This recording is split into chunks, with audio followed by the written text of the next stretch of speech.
Oh. Make it count, play it straight, don't look back, don't hesitate when you roll big time. What you want, what you feel, never quit and make it real when you go big time. Oh, hey, yo, hey, listen to your heart now. Hey, yo, don't you feel the rush? Hey, yo, hey, better take a shot now. Oh. Gotta shake it up, what you gotta lose. Go and make your life with the life you choose.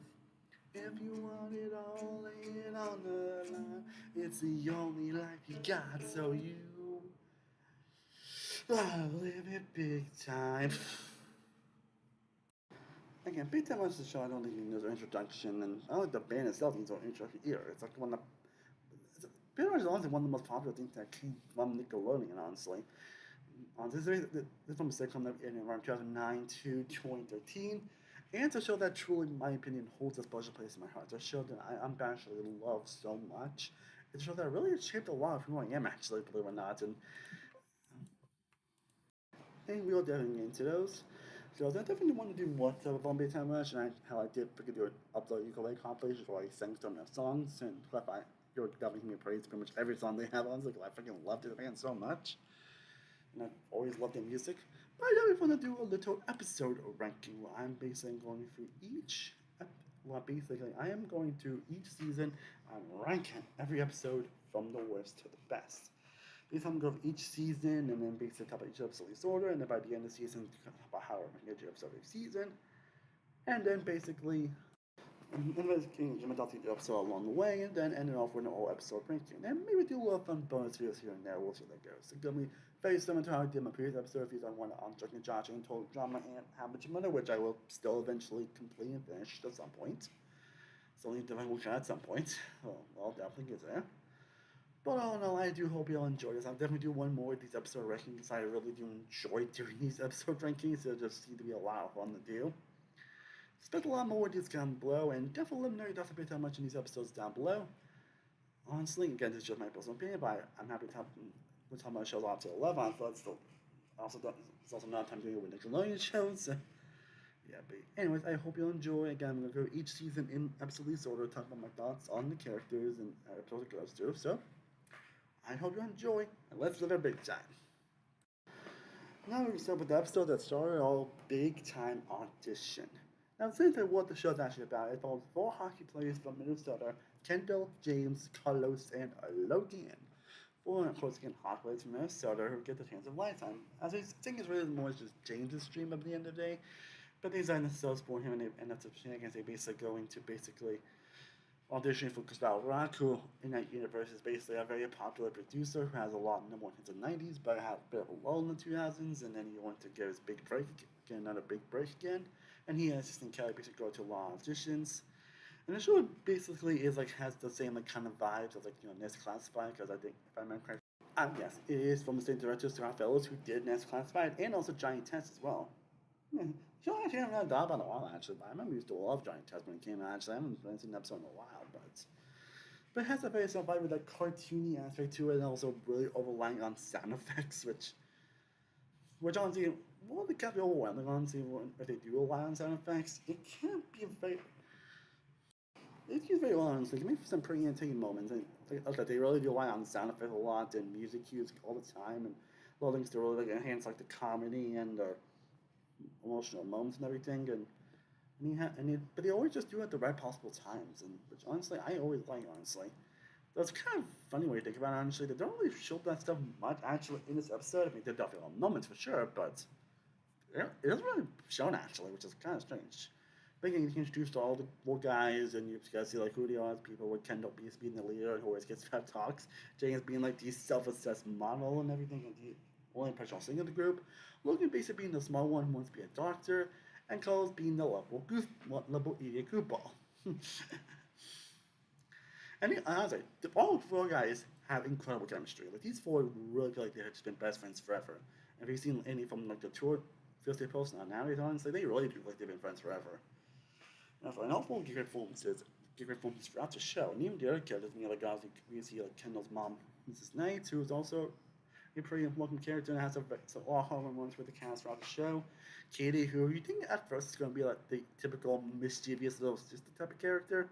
In some ways, she still kind of is, but she's a lot more of a welcoming presence, and she's a lot more kind, a lot more just fun. Like she's not basically a common copy of Megan or anything. Like I feel like they pretty much kept bringing the little sister character back, honestly, and some shows have gotten really bad at it. But when it comes to his case, more wholesome, and the actress to play does a great job. And of course, we got Gustavo Rock himself, played by Stephen Glickman, who can be seen as a lot of people say post Whippy Time Rush nowadays. You can tell he's just a lovable guy, and he definitely does still a good job of playing just a guy who just his only joke is just him yelling and screaming. It's surprising that joke never gets old. And because they always find by the way, I mean, those like when they shoot auditions, they love showing bring a locker watcher. Like that scene gets me every single time. And of course, it was just Kelly, who is definitely a very underrated character. I don't think we get to see her talked about enough. And she does a fantastic job portraying these characters, portraying herself and being like the antithesis to Gustavo.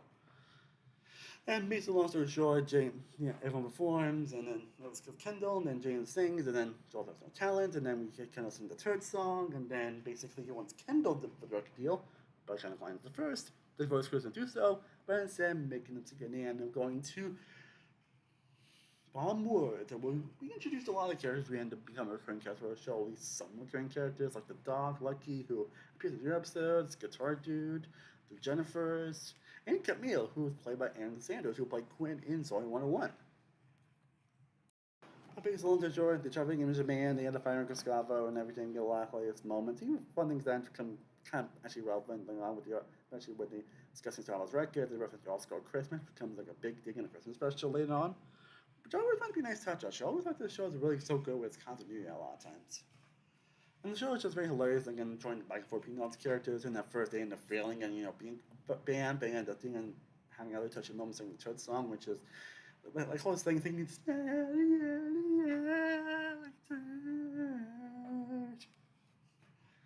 I wish I was really more often. I think they use that third song thing a lot more often in the show, if I remember correctly. But basically, the ending comes showing and I'm saying the theme song Beat Time Rush, which is just a freaking banger song. Probably in the Bay be my favorite theme song in any Nickelodeon show, period. Because everyone's supposed to see like the big goals and dreams and aspects of the actual show itself. And the show does a great job of bringing the chemistry. You also get to meet Griffin here as well, who becomes like a big foil for the group. And he's a good job despite him that he's kind of like an evil CEO. He's just a fun presence to watch.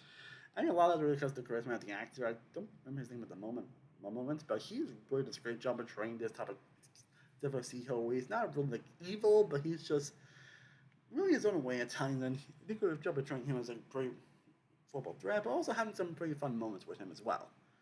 And you also get appearance when you also get a cameo from the short children as well. It's like, oh yeah, I forgot she was a thing. I should listen to a lot of music actually recently. But yeah, for being the first episode of the show, I think Big Time Audition does a fantastic job of trying. Again, it's weird they don't do like with the cartoon sound effects that they usually don't, which is some big prevalent throughout the show. But it's a pretty good premiere. I think it's definitely one of the best premieres that Nickelodeon's ever done, honestly. And it does a good job of introducing you to the show and what's to come. And there's definitely a lot of good things to come with the show. And we continue down with the next episode, episode 2, Big Time Squirrel Rock. And yes, they always have big time among certain things to do here. And basically, pretty much basically end up going to school, thinking they're going to miss school and everything, which is kind of hilarious. And then we get basically them wanting to go to school, thinking that it's all so great and so lovely, but it's really just their imagination. And then basically, they end up like treating everyone, the teachers to basically leave and everything, and basically try a guy to basically go to another country to basically get his music career done and everything, which is pretty hilarious. We even get bits from WTV star Chris Masters, which is pretty hilarious as well. And then he end up like being good at school, but they kind of the magic just went wild on that aspect and just again the show is overall very consistent. I don't think there's really an episode of the show, in my opinion, that really just doesn't fail to judge. I mean, obviously some episodes do, obviously, and some moments do, obviously. But a lot of moments actually end up being this episode's still very consistently hilarious, honestly. And also, the subplot does kind of drag a little bit, where basically we just see Katie basically basically can't want to kick girl school herself and trying to homeschool her, but it's like, yeah, that's not working as well. And she has to go to like do a commercial, to get into the school. And at least we can function as that, obviously, but again, soap operas are also kind of very hit or miss sometimes with the show, obviously, depending on what the episode is and everything. I don't think like Tool does. Obviously, just somewhat better than others. And overall, not much super episode like the first episode, but so it's probably gonna go below it honestly, but still not a solid episode. Not sure how high it's gonna make in the actual ranking, but I still enjoyed it. But we definitely get another great episode with Big Time Crib, which basically seemed boys being exhausted over everything, and I think having to go to and not liking that hotel apartment too, Jay. I'm saying it, and they try, and then when they found they're going to be like this big set that they're going to, they try to have to trick into being into that apartment so they can actually have the set themselves. Actually, when it's like very cool colors and everything, and also swirly slide, which that's going to a common joke and thing throughout the entire show. And so I'm saying the shenanigans go to here, and it's what really truly see the Camille shining here, obviously, and also hinting at her crush about Logan. Oh, looking so good, so fresh, everything. It's so hot. Yeah. Also, Camille's a great character, and it's like Anna Sanders, I think, is actually a pretty underrated actress, and she definitely showcased the craziness that's the character here. But saying she has like so many other fun moments throughout, and she has great chemistry with all the guys, especially with Logan. Looking at a lot of shenanigans goes on, and we also see the ones on James's bed, the anime thing, which Chris Watch was in more episodes of this show, honestly, but when it means, the times that does for me, obviously, it's still pretty hilarious. Just, yeah. Again, the episode is very consistent hilarious what they're trying to basically do a music video for show. To probably still like 200, like the 100 or 200-year-old CEO, if I remember correctly. It's on my 17. That's like age they say it, but he's pretty much very old, honestly. And like I said, we see a lot of shenanigans that go with everything, and then the end of despite the fact that the entertaining and said the end, like you said by the end, I'm saying tricky stuff. I actually does like the guys by the end day. And again, overall, another good episode. Good episode. It's definitely better than the last one. I'm not sure if I would say it's better than the premiere. I probably will still be below me, honestly, but it's still not a great episode. But now we get to an episode that's definitely top of the list so far, and that is Big Time Bad Boy. Episode you could probably expect to be high up on my overall rankings. I think this is the only episode good. I think this is the episode that really cemented. And first of all, we get a CP of the song City Hours, which is a song that's going to have its own episode we'll get into. Obviously, and then Strawberry to say, hey, I want a bad boy. We need a bad boy and all that stuff. And you know, a lot of the bad boys from his previous bands and everything, a lot more lore involved in that. All that stuff. And we see, seeing the guys basically trying to be bad boys is just so hilarious and charming. We get some of Griffin's best moments here as well. And some horrible moments from Gustavo, obviously. When you also get this guy named Wei, obviously, who's a pretty full-time character. I'm surprised it didn't appear as often as a show, honestly, but when that appears, honestly, he definitely makes an impression for sure. And he and Kendall basically tries to be the bad boy, honestly, and he does some hilarious stuff. And that whole bad boy off thing is just one of the most funniest sequences in the entire show as a whole. And then we get a fun subplot, obviously, from Kendall's Kay's mom trying to basically have Kay have a friendly Molly. He's like, I don't like her. And then I was like, you sure judge the person on getting to know them. And then they see the Candyman named Bob, who ends up doing these ridiculous and scary things. And then basically thinks he's like a maniac. Also, the guy Bob was played by Darren Norris, who, of course, this guy known for playing, Timmy's dad and Vale Appearance, and also Gory from Classified. And yeah, Darren Norris is a pretty incredible actor. I don't know because of his voice and how he is, but he's always such a fantastic actor with his comedic presence and his comedic timing as well. I think he's actually a little underrated when it comes to that aspect, honestly. And I just love and he just continues bringing that with Peter Bob, who honestly is probably in the be my favorite supporting character in the entire show. Also, I should mention I mentioned Mr. Bitters, who was played by John Michael Higgins, who's another incredibly underrated actor as well, and who one that was he does also very bitter because he's Mr. Bitters. Mr. Bitters. But he does do a great job with the character he portrays on the scene. They give him a lot more human elements and a lot more fun elements in the episodes and seasons, so they do a really great job in them by the end. But again, definitely going on top of this for sure. And now we get another excellent episode here, and that is Big Time Love Song. And that is we are introduced to Joe, played by Kaylin Tarver, who Tarver leaves that whole nothing obviously. Williams got a major love interest for Kendall throughout the rest of the season, and for this one episode, which basically, but we'll get into that when we get there. And the first introduction was definitely pretty great, and great, and we see different interactions with everyone trying to be like different people and everything to like impress her, and then someone's like, I should be myself. Let's get the first man from Freight Train, who unfortunately doesn't come out prominent character like only on this season, and then be like one more appearance in season 2, and we don't do him after that. Which one? Because honestly, he's just pretty hilarious throughout the show. He has just so many like funny moments throughout. And then basically throughout the episode, Gustavo is trying to like find like slow love song, but he can't really figure out like everything. He can't just find the perfect thing to it and all that stuff. And I guess the first two signs of his interactions with Katie, who are having a pinch relationship throughout the entirety of the show. Obviously, and good some funny interactions involved in that as well, and also James Van Pesco and using his like man's by better scooter, but ends up getting a good reaction. I think I believe there's also the first piece of Doc Hollywood as well, who's also a pretty fun supporting character as well. Who ends up having some another character that just has so many hilarious moments and some fun aspects throughout the entire season, which again we'll get into those episodes. But he just has like so much charm to him that just puts a big grin on my face. Again, the show really, my show really excels when it comes to the supporting cast. Now, so you probably can tell, I pretty much love the majority of the supporting characters. I do good work to some of them, and if you realize some of them pretty well, you know some of them don't end up appearing later seasons. But when they're down, like, they are just fucking knocking out the park. And then basically stopping the song when the guy was singing the song, and the song's called Any Kind of Guy You Want Girl, that's the gonna be turn myself upside. Yes, I will. Yes, I will. Want girl, you know I'll agree. Turn the whole world around. Yes, I will. Yes, I will. Any kind of. You do that a lot throughout this ranking, by the way, guys, because you can tell I love the freaking music from the show. And yeah, Pink Guy's another freaking banger, honestly. It's just a very catchy, it's a song, but a very catchy and fun one. It can really sell because, again, the guys just have a natural singing talent, and the songs are just really well composed. Yes, sir, Big Time Love Song, another fantastic episode, definitely going below Big Time Bad Boy.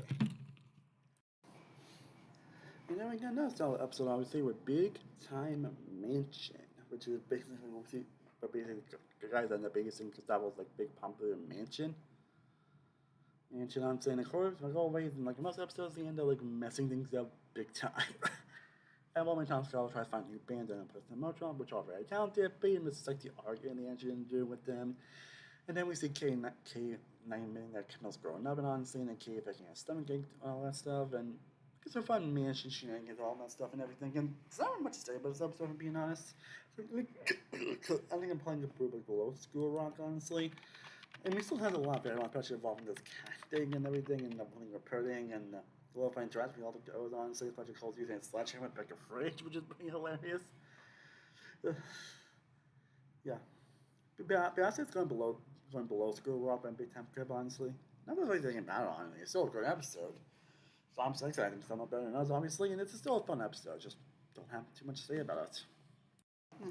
You know, they kind of feel similar to the next episode, honestly, and that is Big Time Photo Shoot. And again, clarify. Like, I don't think there's really any bad episodes of the show, obviously. They're probably just something I probably just enjoy rewatch more than most, obviously.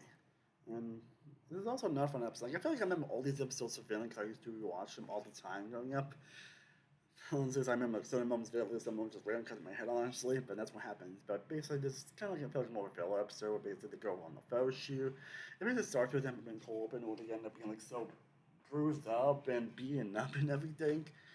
And then it turns out they're actually taking the photo shoot out being one of all the millions of girls and everything. But, yeah, I can get a lot of fun moments involved now. Basically, they're taking the photo shoot with everything's kind of Marcos, who I only pick up episodes. It was a pretty fun presence for his episodes, honestly. And then basically Scravo and basically Kelly gonna get arrested for destroying Matthew McConaughey's mailbox because Scravo has like a weird thing with Matthew McConaughey. Honestly, that's referenced a few times about the show. That's pretty hilarious. And the fun business of on was pretty fun, obviously. And then Griffin tries to change the space from outdoors, which is a weird concept. And he tried to get that picture and everything for the guy to come here. And then we get this like pretty decent subplot involving Kay trying to meet up with Dax Evon, who's almost appeared as Zac Efron, obviously. And we see this girl like I mentioned as Dax Evon. So I had to do that. Which is pretty hilarious throughout. But it's still a pretty good episode, honestly. I just probably watch more until it's more, honestly. So I'm not sure where to rank this. I think I'll put it about the last one. I think I'll probably put it between first and the last one because I think that's a few more funny moments, but funny moments. Not sure how it's going to be an actual ranking itself, but still another good episode. Yeah, now we get to another great episode, and that is Big Time Break. And it's real showcases the individual of each of these characters. This is that one episode I also rewatched a lot, honestly, and one of the ones I watched the most of them correctly. But basically, everyone's tired of hanging out with each other, and they basically go on their own adventures. Kendall basically tries to impress his girl Chills by him saying that she had a boyfriend, which she basically admitted in the Big Time Wilson episode that Kendall also stopped fighting with her, stopped fighting for her and everything and all that stuff. My friend thought that she was actually lying about that, and then Kendall trying to basically, be him on her honestly, and which is a lot of confusion involving everything. Joe having a big boyfriend, and it looks still a lot of late stuff, and they end up dating apparently. Even because like I don't really get the whole teenage thing. And in this real case, yeah. Also, anytime that Kendall and Kate have like a fun, also Kendall and Kate is always just so wholesome and fun when looking back on it. Like they probably have one of my favorite brother sibling ships I've ever seen in a show. It's like it's always like so caring and so welcoming towards each other, but also having like fun bantery moments as well. Again, they just have a great natural sibling chemistry. Not actually siblings, but they work very well with each other throughout, and this is something like fun, wholesome moments throughout the show. And showing how much Kate and there are many moments we'll see that Kate does really care for his brother and does try to help him out and everything. I mean, we're definitely get to a lot more of those moments, but I just want to point out. But as of the other, obviously Logan basically tries to go to a all girls school and has a dressing like a girl and everything, which goes again like a learning show while someone dressing like a girl. I think that can always be very common in those learning shows, especially these type of shows nowadays. Yeah, I think that's probably the weakest subplot, honestly, but even still fun, obviously. But you don't want to definitely watch more hand teaming, obviously. We got James trying to do his acting career and having some back and forth Camille throughout the show. Obviously, where he basically tries to be a fun actor and everything, and then ends up kind of getting a role. And Bennett would obviously it showed how much caring James is as an actor, and then decides like, yeah, I think it's part of Camille, which really gives more James like connect more caring side on it. So I really do appreciate.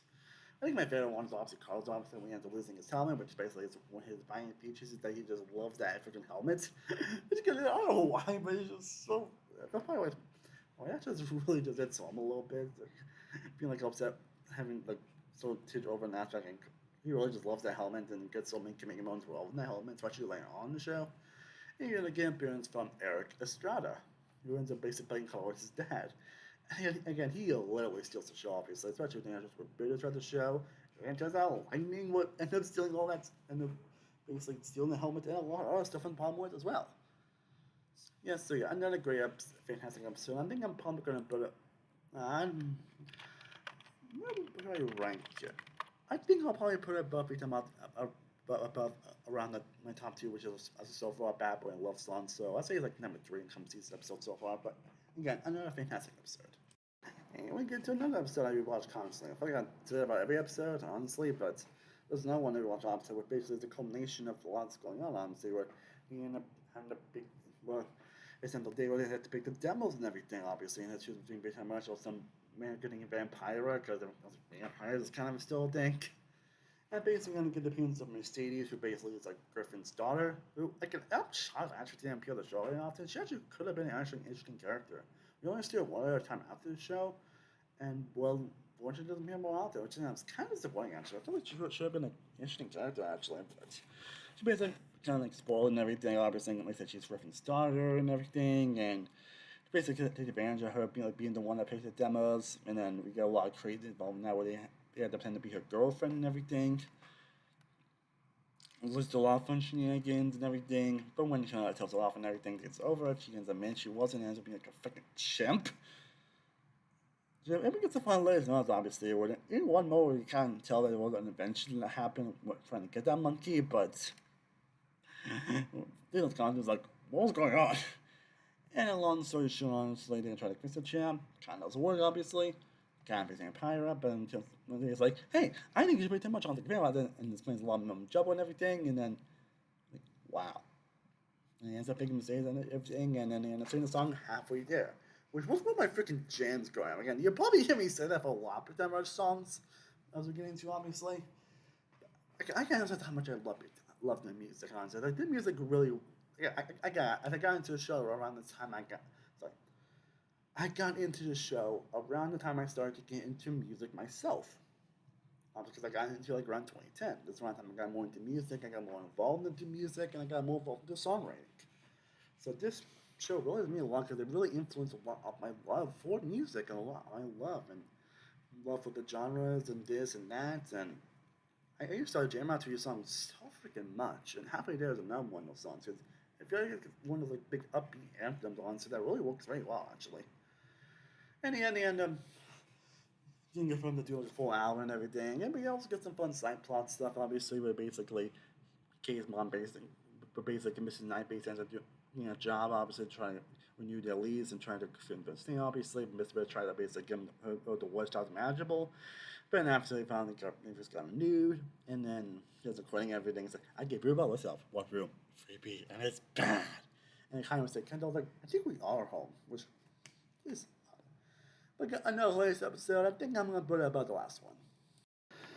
And we get to another fun episode with Big Time Party. Another one I also rewatch constantly, but basically pretty much done a good episode of party, but inside them not have a party at a social gathering because they're all on like strikes, 2 strikes. Obviously, in 3 strikes, they end up getting kicked out. And then basically they end up doing, actually wanted to do so obviously and everything. When it comes to party, King's up.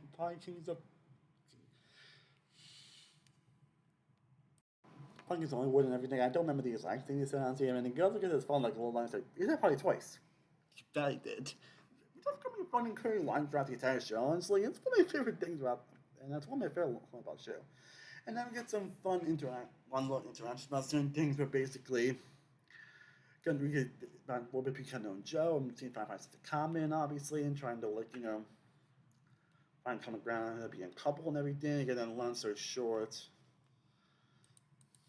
In the finds the common ground, when he actually try to trick Mr. Bears into not find the pie when the point ends becoming too big when Kells actually accidentally fights everybody on the phone, which is hilarious. Obviously, even though Joe obviously hates hockey and everything.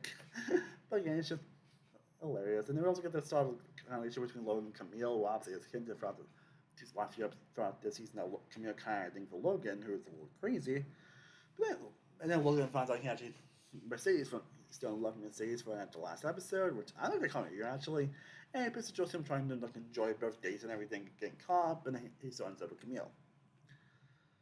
And that's pretty much to be honest, honestly. We also get a fun side plot episode because we get the CEO again, and then that party kind of sucked, and then there was going to the other party, obviously.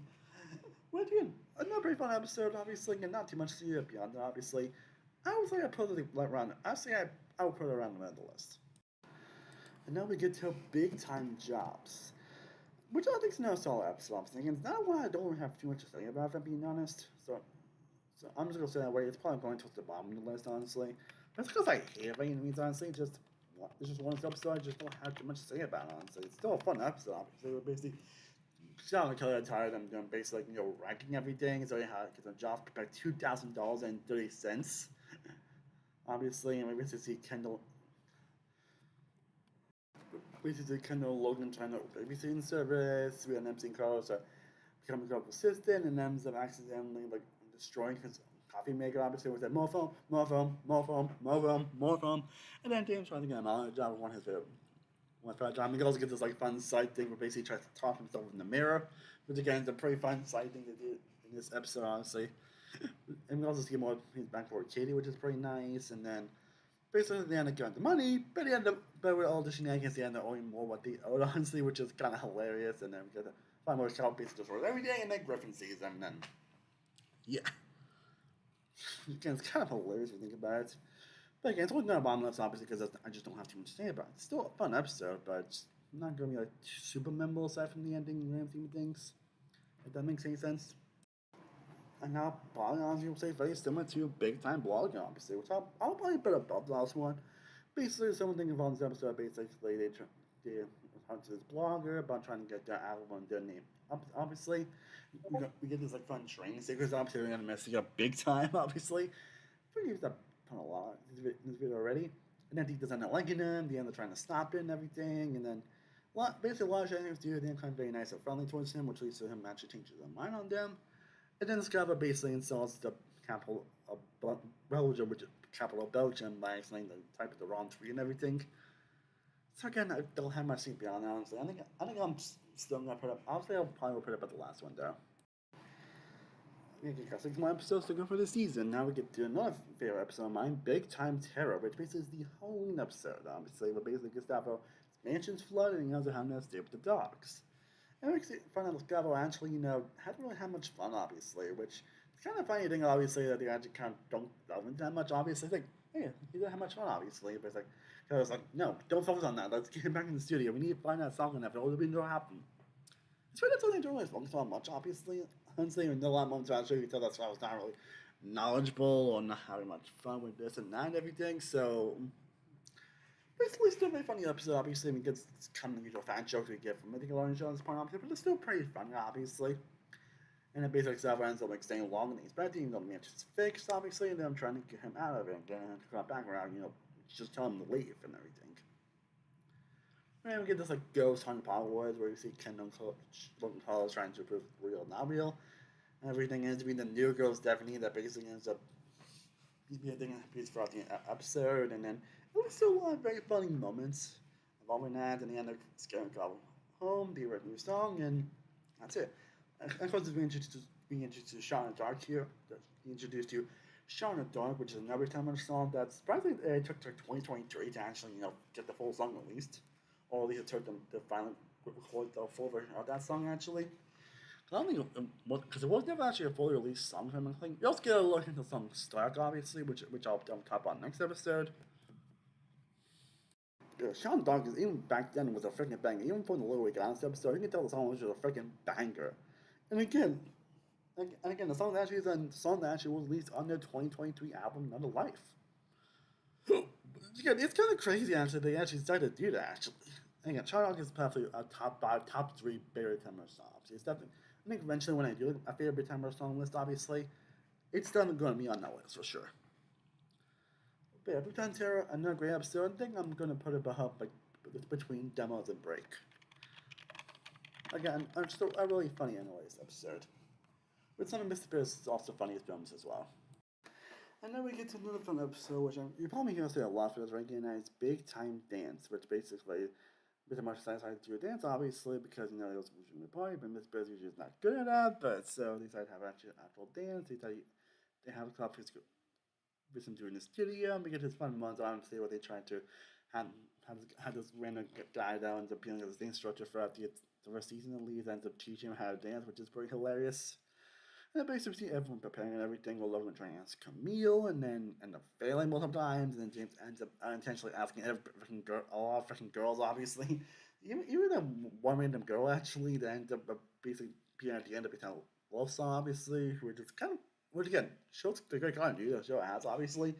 The kind of love interest is appearing at the very end of a time love song, and so hearing a couple more episodes. Well, it's not much, obviously. I do like the continuity at least. And then basically Kendall gets everything ready and then fails poorly to ask girls to dance, either who assumed they're already together, so there was no need or whatever. I mean, I don't know what's going on with that, obviously. And then Carlos, and then Jennifer ends up visiting Carlos to basically go between 3 different personalities, which again is pretty hilarious, and seeing how Carlos really going to go for the Jennifer's, obviously. And we've seen Stephanie here for the last episode, who unfortunately is the last appearance, which is pretty unfortunate. I feel like it shouldn't have been a great leverage for Carlos, unfortunately. I'm not sure that's something happened or whatever. But it's another fun episode, obviously. Yeah, it's another fun episode. We get a fun performance on stuff like I mentioned, which is most definitely like one of my absolute favorite, pretty much, honestly. Again, it's always a pretty good song, obviously.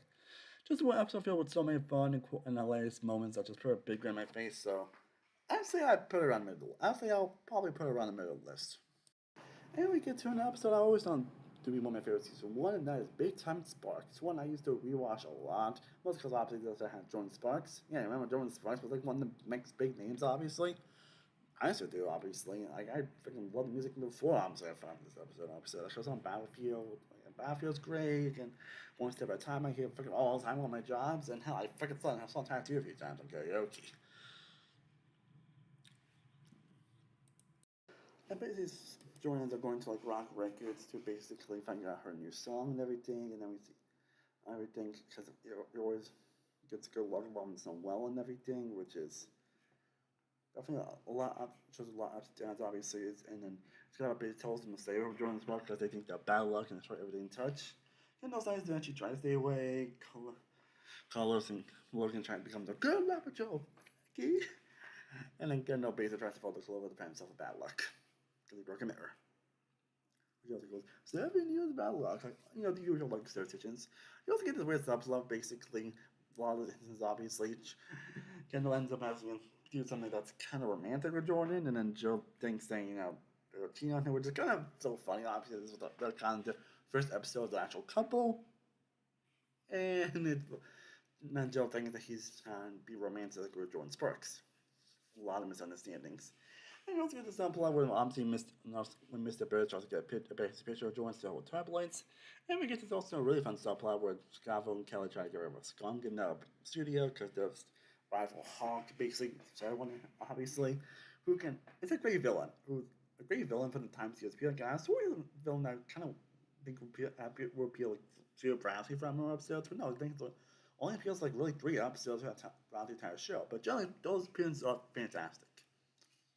And we get a lot back and forth. Jordan ends up figuring out the song, but Adrian gets out the way out to get rid of the skunk. They catch all the time in Minnesota. And then they get the song Count on You, which is probably the first duet we get, honestly, where they end up doing a song with Jordan Sparks. And Count on You, perfection. And you're not sure why we're doing this episode, obviously. I think there's no one might also go in the random list, obviously. Still not a great episode. Not a great episode. I think that Joe stuff, I think, does kind of hurt it a tad bit, but still not a great episode. And then we basically get to another fun episode, and that is Big Time Fever. We're basically joking how much of Bronze have said to say themselves because everything, and then we see mostly everybody going through Hollywood fever. Basically, James basically has tangerine, better with Yakuda. Well, he's not like, mandarin, obviously. Which again is very hilarious. And they made the joke, obviously, and they tried to change it by solving it with water and everything. And then Logan basically, excuse me?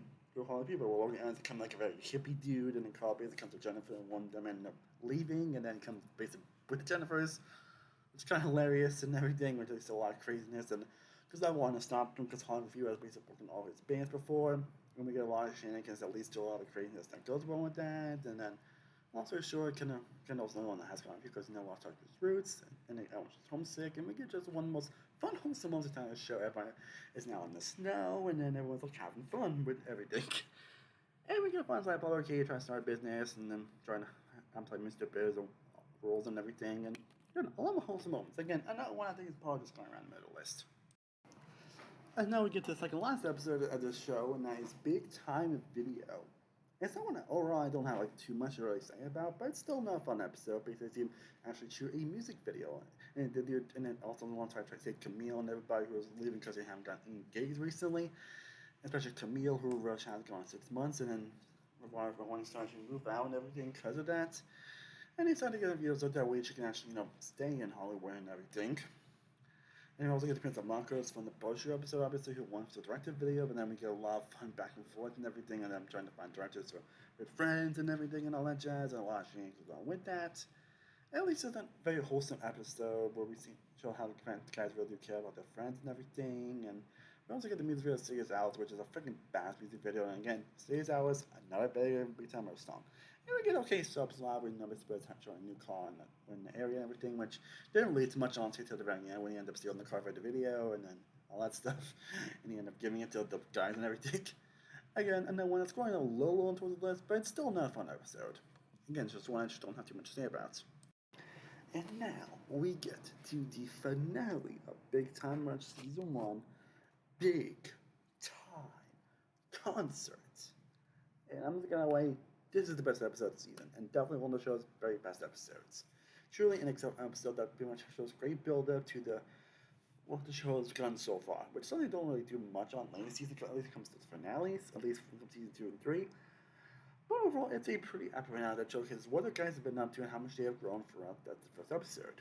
Everyone preparing for that last concert, everything goes on between them. At first, a little bit basically just them trying to prepare for the concert, along with the song "This Is How Someday," which is another badass song. And then Griffin's like, hey, it's too risky. We're gonna cancel everything. What? Also another funny guy, by the way. And at least a lot of very emotional heartbreak, obviously, when Roy saying goodbye and going back to Minnesota, Gustavo really missing the guys and everything, and then the Ford, like, Joe both from Ed Pitley, which is hilarious. But of course, very emotional, obviously, and then kind of trying to, like,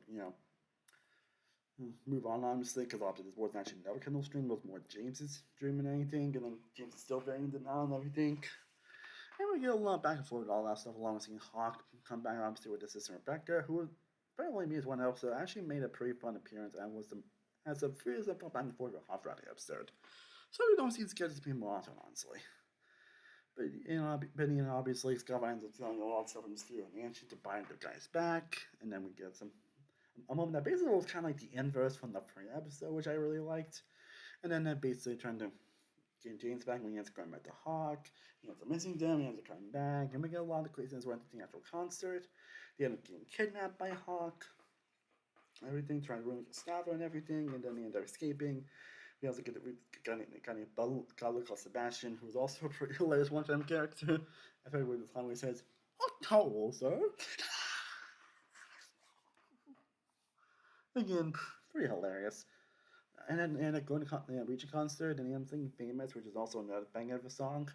And they end up getting a free record deal and a tour and release an album.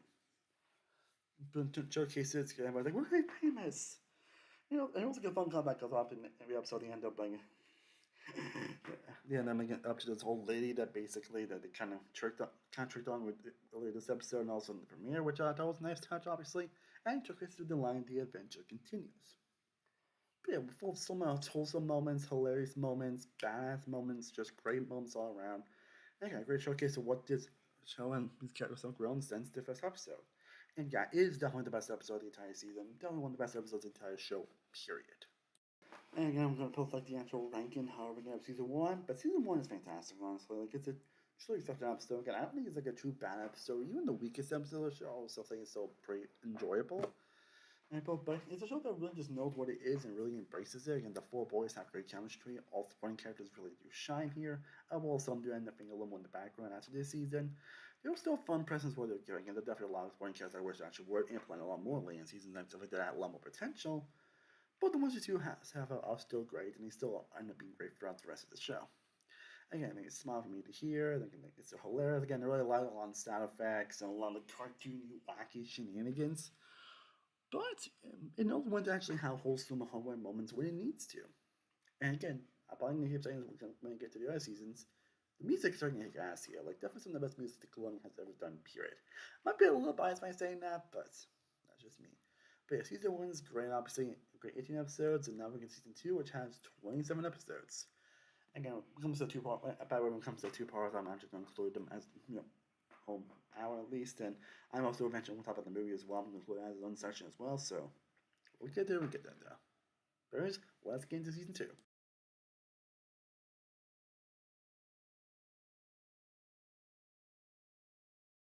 And now we get to season two. We're basically turns out them going on the tour, and now we get to going on the tour, and now they return back to the Palm Woods, where leaving a lot of people that they do not recognize at all, and a lot of people entered, and now they have a shit ton of schoolwork to do that's due the next day, like a whole ton of schoolwork to Casey. And talk about that, Joe ends up getting he gets show on Newton High, and he ends up being Jet too. But I know, he's kind of an idiot later episodes, honestly. He's actually more chill, kind of more chill. We do get obviously signs of how the character is, honestly. And honestly, like I said, Alon's supporting characters, Jet's amazing. Like, he's always just a consistently hilarious character. Even his episodes have definitely improved that here. And then Kendall basically is like very jealous self, honestly, which is definitely a little out of character for Kendall, honestly, because we usually like that. But doing it, considering how nowhere came, because it kind of makes sense. Doesn't like ruin the episode or anything like that. Obviously, then we get a lot back and forth on there with Kendall trying to mess up with Kiss and everything and all that stuff. And then who's the So again, there's still a lot of forward. Joe's like, epic, you should just forget about me.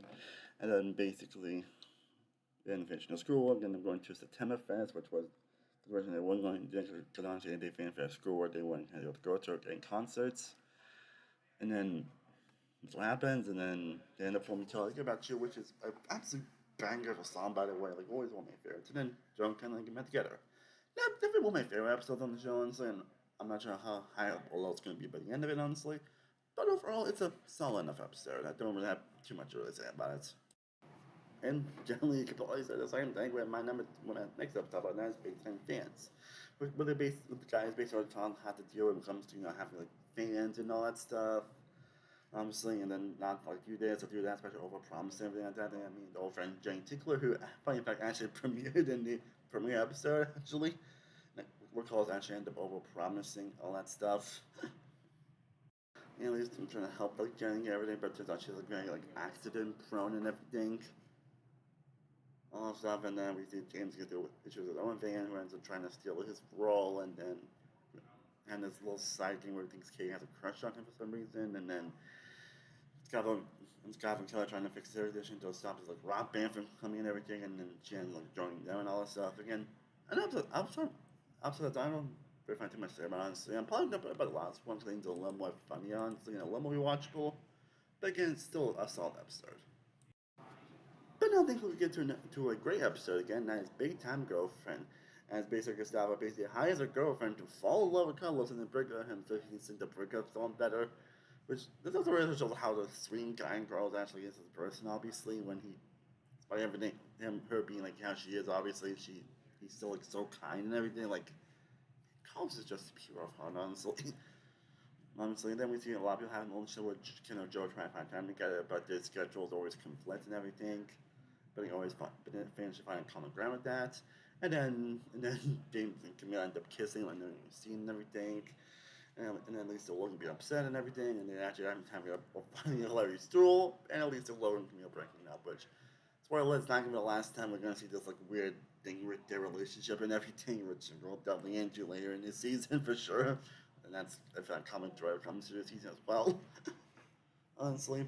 But then because it's the first time we actually hear the song Boyfriend, which is possibly along worldwide, along with the song Get You Later, probably pretend which is probably the most popular song, honestly.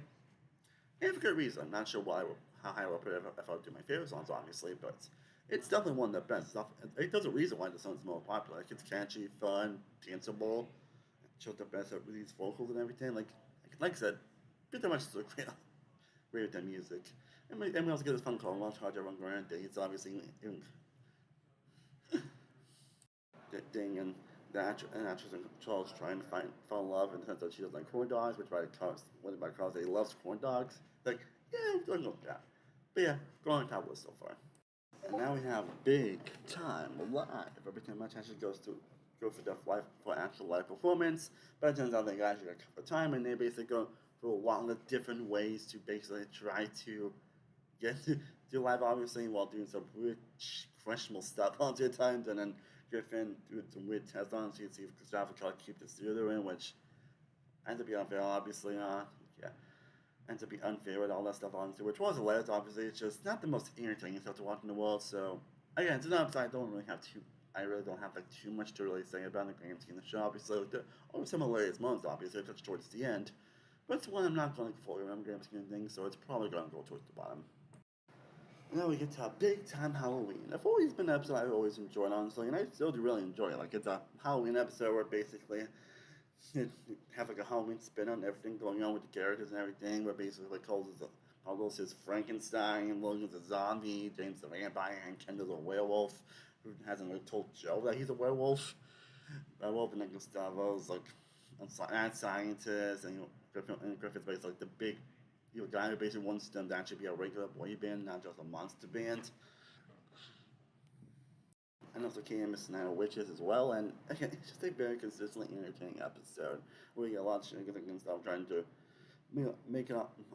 Stop trying to turn boyfriend but fail, obviously. We also get the first random appearance of York Abigail, which, by the way, it's not the first time you'll see York Abigail cameo in the show, obviously, which is kind of funny that York Abigail ends up cameoing a couple times in this show, which again just makes it kind of hilarious if you think about it. But we'll get there when we get there. Everything else changes. So basically, James is basically hunted by a vampire lady. Kind of just doing all that stuff with kind of tries to hide his werewolf stuff, obviously. And Carlos just, ah! And then Logan basically kind of always on my parts thinking about Lightning Dog, honestly, which is again pretty hilarious as well. And at least still films at different point Big Nine, which is never one of my favorite Timber songs, but it's still a fun enough song. So yeah, should I put it on top of this? yeah, screw and put on top of the list because it's so entertaining. Now we get to another favorite episode from this season. That's Big Time Sneakers. Well, then again, it's just very entertaining throughout. Just have like one little subplot that doesn't really add much to the actual episode, or at least doesn't end properly. That's probably going to being like super high up, honestly. But it's still enough fun episode that basically kind of Joe tried to actually be a couple and want to go to the zoo, but then they want to have Joe and Jed to basically be Joe have Jed be considered like a couple in the show, obviously, and girls get fun. It's like, hey, Kendall, I'm worried about looking at you. Which is a joke they continue on from the first episode, and we see Kendall and Joe trying to figure out like how to get through on that. Do that along this also being the last period we get a freight train, which again it's kind of fortunate that movie like freight train as a character. Then comes all shenanigans, obviously, where it's like they're basically getting like licked up by a llama with peanut butter. It makes more sense when you actually watch the episode. And then we get a couple fun subplots, basically, Mr. Bears ends up raising the prices on fruit smackers, some voiceover lessons, and at least them rebelling over that, him Katie rebelling over that, and then basically Kendall not going to buy sneakers to resell them, and they end up ruining it, and it really doesn't really end probably actually with Night saying, okay, that's enough, and it that really not a problem conclusion, honestly, if you think about it, but so yeah, that's one of the benefits of being like the top of this ranking, honestly, but it's definitely going around the middle list for Joker. It is still a very entertaining episode. But Joker isn't the best moment between Kendall and Joe that we have gotten so far, and also the best of Jen as well. And now we get to definitely episode that's definitely going to be like super high up when it comes to my overall rankings, and definitely a top 10 episode of the show. That is Big Time Pranks. I'm just that way. This is top of the list so far, obviously. Like Big Time Pranks is a truly entertaining episode that very much is the best elements of the entire show. Like this episode I said before, kind of Logan actually decide to have this like annual thing where every year they have these prank thing where they end up trying to prank each other out, where the ones prank these out and get the Lord High Sir King of the pranks. But again, this just so fits the tone of the show. I'm saying, and Katie wants to do this year, want to do that this year, then at least tends to be like a boy versus girls kind of thing, which leads to some very hilarious moments at the latest shenanigans when it comes to all that. And we get a lot of pranking moments, and some a lot back and forth between all the characters, and a lot of new interactions that we never have seen before. And at least it's a very hilarious. It's just a consistently entertaining episode that just doesn't get boring at all. We can get fun stuff while looking and she tries to be. That's also after pranking himself again this year, which basically is the bullshit thing that Logan does every year, is pranking himself out every year. Honestly, we leads to some very hilarious moments involving him like, should you do a musician or be a doctor? Which somehow don't really get explored much throughout the show, honestly. It's what they call it a show, honestly, but it's definitely still a fun thing to think about, and we get some fun interactions between him and Mr. Knight throughout the episode, and even Dr. Hollywood, who uses saw every single time. Like, again, it's going top of the list.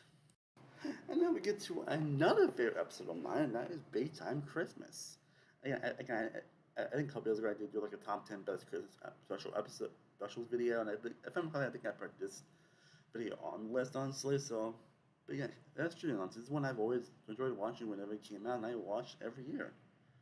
Because it is just a wonderful Christmas special that really showcases the best efforts of the holidays, where everyone's like going out for Christmas, obviously, everyone's like going out for the holidays. Well, everyone's like kind of doing their own thing, honestly. We get some little cute moments all that, especially while the mistletoe, and obviously, and then also the boys want to go back to Minnesota and the Savo and kind of going to Fiji for Griffin decides to out of nowhere and even the day before Christmas decides to have them do like Drake Christmas release a Christmas EP, which is it's crazy that they decided to do that now. Honestly, instead of earlier, honestly, which no one, but then we went up, so it wasn't the case. But still, but yeah, long story short, he ended up doing Christmas songs in like a short period of time, and then long story short. And he also got a callback to Y'all Score Christmas, which was a fun callback from the premiere episode as well, which becomes a problem thinking about towards the end. And then last show, we actually get some Christmas song where basically we get Beautiful Christmas, which is like a freaking banger Christmas song that I listen to every year. And they also want to do Be a Celebrity Duet, where we get appearance from Fabio again, who I just realized I mentioned the Big Time Dance video that he appeared in that episode. How did I forget to mention that? But yeah, Fabio appeared in that episode as being like a date to Mrs. Naya. They wanted to give her a date to the dance. And then basically, kidnapping him so he can appear on this Man and Crossroads special, because Man and Crossroads also appeared as well. And what he's saying, All I Want for Christmas Is You, which, fun fact, this is actually the first time I ever heard All I Want for Christmas Is You, which of course is the Mariah Carey song. I didn't realize until actually, like for a long time, I thought this actually was original. Actually, I didn't realize this actually was an already actual song that appeared in the '90s. Yeah, this is my first time actually listening to "All I Want for Christmas Is You," and I'm not just talking honestly. I kind of prefer this version to the original. I'm not sure how much of how this is gonna get honestly, but I kind of prefer this over to the original. But that's a different thing. And then we had to mean Snoop Dogg here, and it's always gonna be one of his rap is always gonna be irritating and anything he's a part of, and he definitely is here honestly. Like it's freaking Snoop Dogg. He's like one of the most charismatic people alive. And we get to a lot back when we modes as well. I'm saying the end became no songs, but unfortunately the end of missing the flights. You also get a fun subplot where basically Kate actually gets some good spirit into Mr. Bitters. We see him kind of getting along, obviously, but at least it's some unfortunate things happening where he's like, "How the hell are you gonna be on to?" and all that stuff, and we have Mrs. Knight trying to pack everything quietly so they won't have to do it like a late fee or something. And at least in the end, everybody tries to cancel. Everyone gets Christmas dinner and everything like that, and it's a good Christmas. It's just sorry, sometimes I get tongue tied. It's a Christmas special that basically ends up giving you the great feelings of Christmas, and it just puts a big grin on my face throughout. So yeah, screw it. It's going on top of the list. And we get another fun episode, which I feel like I'm probably going to stay for a lot of these ones. Because some of these I might get to a lot quicker because there's some lazy two episodes I don't have like too much to say about. But Good Time Groove is another really fun episode where basically Gustavo gets like super angry as they're trying to kill the dog that they're telling him to change some aspects of their personality, like Logan trying to want to go more swagger, Carlos taking more direction, James not thinking about himself all the time, and then Carlos stop bad talking him. And then Blue Bombs are coming down with this like pinching their thing. And then in the end, I'm gonna be like so calm about the episode of them trying to like fix that of Scavo. Which is a very LA shenanigans involving that. Not in the song for Newtown High, and then they had like, this like group people to basically insult him and everything, and they get to his angry self. And we get like a couple fun soft plots again with basically James like trying to almost dying for losing swagger, which is pretty hilarious. I fucking should laugh at honestly, but it's just we need to betray honestly. It's just and then Carlos relying on his bird for advice, and then basically he ends up mishearing that he has 24 hours to live, but it turns out it wasn't true. But overall, another episode, probably going around the list. And then we get to another style episode that is Big Time Crush. And then it's basically where we see like everyone trying to get called a girlfriend for this new like make out type of movie. And everyone going on their little fun adventures involving that. Honestly, we basically see Kendall Joe trying to get Carlos a girlfriend. He ends up, Carlos being Carlos doesn't really get any of them because, that guy, he has some weird aspect about him that is just like, not the greatest honestly in the world. Yeah, and he ended up like finding girls and then competing on what's called going along so we're shenanigans, at least he ended up getting dates and then Logan's so complicated like chameleon to being a girl that basically is like exactly in a way it's kinda like him in some ways and he actually has a game for it, but he's not sure about Camille. And he decides he wants to grab Camille, but turns out he has like D as well, and then James basically has a very open with Katie over having they with this guy named Kyle, who is like really who ends up bonding very well, obviously, and then he ends up ruining his own date, obviously. Like that one little date going to a kissing movie, and then it's just hilarious. Again, another episode's probably going above the last one. Don't have too much to say about it. I've been just something hilarious and just fun to watch. And now we get to another big time touch on in the season that is Big Time Beach Party. Big Time Beach Party. Again, it's another episode that's honestly endlessly entertaining. And it's I've seen a lot of YouTubers already talk about it lately, honestly, but it's because it's a very entertaining episode. And it's a very bizarre one. So basically, big time much as going to a beach, basically actually have to know what white girls could like a stand, so they can have Britain's beach house they can use to have a party at. And it leads to a lot of shenanigans, everyone going on their adventures and having like a lot of subplots, a lot of they all come together very nicely and all have like some entertaining and value to them. Like basically, say Kendall trying to relax because he doesn't have Joe because he ended up going against a scene at Newtown High and everything. And that's this super fan named Sandy who ends up causing some problems with Kendall. There's a joke and things like Joe's kind of cheating on him and all that stuff. And then he ends up being a affable boyfriend and having a race and everything. James doesn't fall in love with this girl named Annie, played by Riley, who was from the show The Troop. Do you guys remember The Troop, actually? I remember that show. I remember a few from that, obviously. And basically, it's James McNeil thinking that she's a mermaid, but turns out she wasn't. It was just like very fortunate misunderstandings. I don't make sense, though, honestly, but still, it was mostly misunderstandings. And then we see Carl and Logan trying to find treasure, where Logan wants to get to med school, and Carl wants to buy a beach house for the Jennifers. And then at least answering Patchy the Pirate from SpongeBob. It's the most out there cameo ever. Like I remember when I was like, Patchy the Pirate's here. I'm sorry. That is just hilarious. That is just hilarious. They actually get Patchy the Pirate in live action here. Like that's just the most out there cameo out there.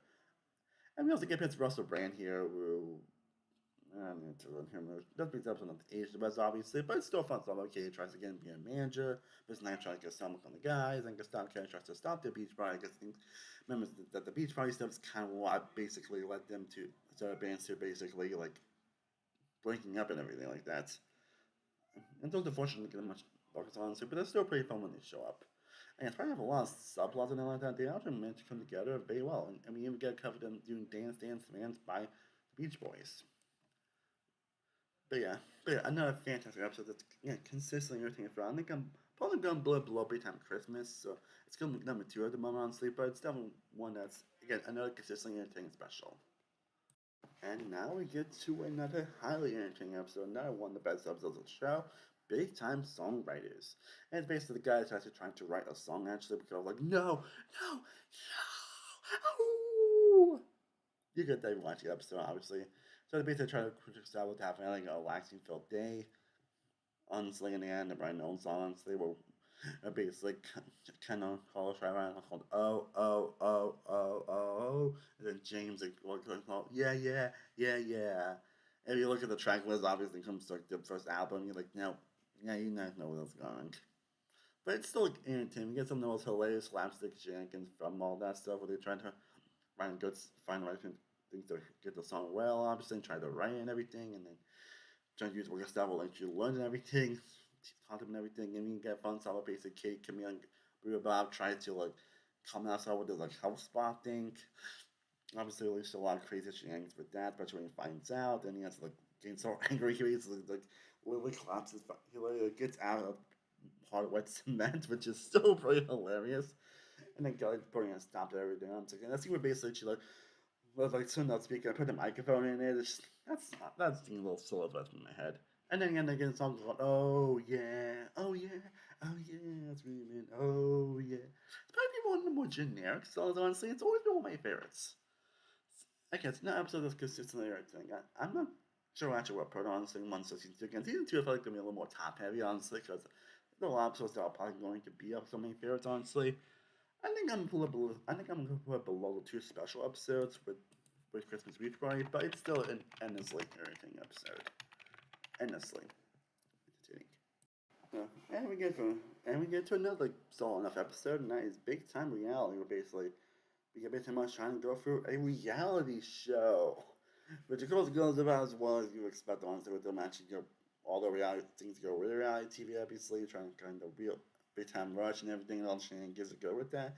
Basically, Kendall tries to ends up like showing his butt to the camera, and he ends up trying him to erase it, and doesn't want to be much anything, especially Katie, and then Colton James ends up fighting so much, and get the whole Logan Camille thing, obviously, and gets down and like so weird and everything.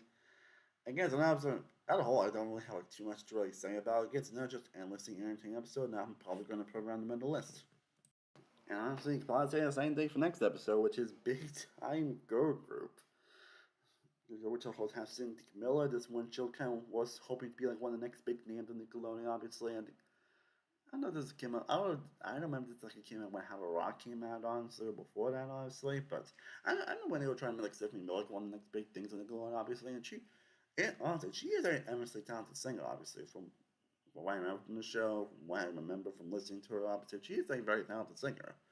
That's kind of fortunate she's yet to become a big thing because she actually has some talents. And they're basically showing her and the other two girls, obviously, who really are just nothing characters, honestly. Looking back, they don't really do much anything, just as a Miller being just the one that says everything, and they don't even say anything at all. Basically, Gustavo ends up trying to sign a girl group to his. Gustavo ends up trying to sign a girl group to his studio, obviously, and at least in the flashbacks, bully that happened to another band, to another one of their band's boys in the attic and everything. They're going to be in place and just like thrown away, obviously, and they also just want to poster on the wall in general. And it's by a lot of crazy shenanigans, honestly, that end up going wrong, honestly. They end up staying, obviously, with something like, hey, the dogs have always stood by me. And you do the same thing to them, no matter how stupid they are. I also love this scene. I mean, it was like a fun subplot where basically Katie and Miss Knight trying to actually find friends, which is not another thing they're trying to do, obviously. Another kid I was going to mention, I heard another kid I also got to mention, obviously, is Tyler, who basically is becoming a recurring character. And it's the last time we actually see it, unfortunately. In which basically he ends up not wanting to become like a star child, a commercial, where his mom basically tries to get him started making commercial nonsense, and she wants to find him, and then it's like, she went that way, you went that way, she went this way, you went that way. I was going to mention that, but that's always a fun like side gag, honestly. And it's the last time we actually see that, obviously. And we get the first shenanigans involved in that side pub, where they try and make friends, obviously, but ends up failing, but they end up kind of making friends with the mom, honestly. But again, another episode's probably going around, probably about the last one. And now we get to another episode that I feel like sometimes I just don't have too much to say about, honestly, but some of them I just don't. And that's like Green Time Rush. Basically, it's absolutely the environmental episode. Because I think Nickelodeon always gonna have like one of these environmental episodes, obviously. And it's not a solid one, but I feel like it's not gonna be like one of the best entire show. In which basically we got everyone doing like different environmental stuff, or basically, James College tried to like have a cow in every room, obviously, and at least the guy like one who lives in the apartment. Because they're just trying to work together.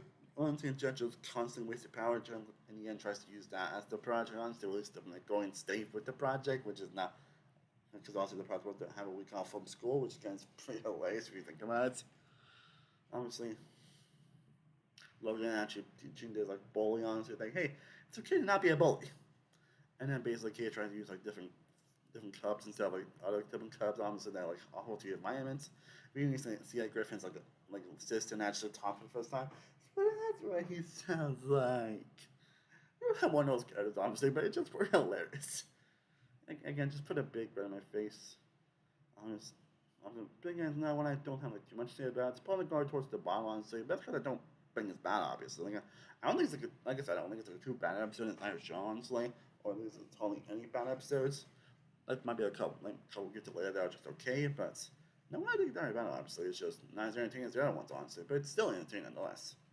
But we get to another great episode, and that is Big Time Moms, basically Kendall's. But we get James Bond played by Reese Winner, who ends up appearing to try to James Bond and just not being the Wicked Witch of the West.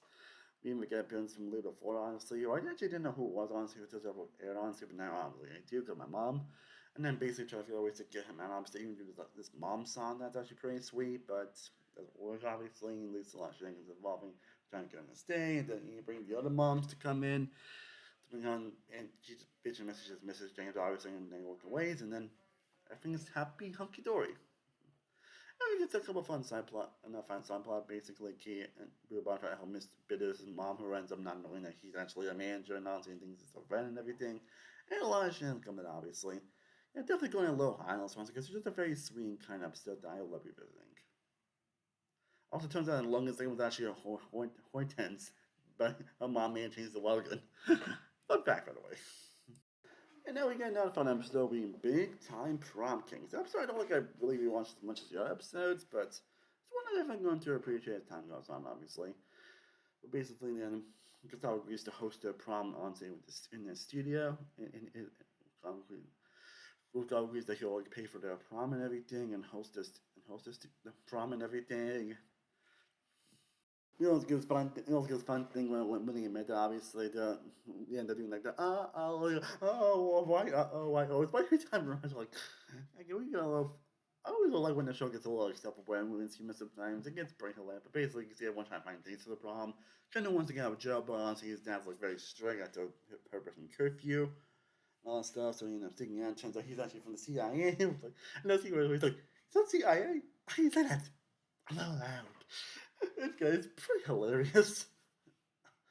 And then basically we see Logan trying to get James to dinner, obviously, so he doesn't have to win. So basically, Camille is then wanted to win a prom king and queen, and at least then James get there with Aubrey Stewart, who's obviously a parody of Kristen Stewart. This was when Final Face was kind of still a thing, or at least afterwards, I believe. I think it's 2012, I believe, when it went to, but it was around that time period. I'm saying the latest Shank going on, especially with her bodyguards being, strict and all that stuff, it's understandable, but yeah.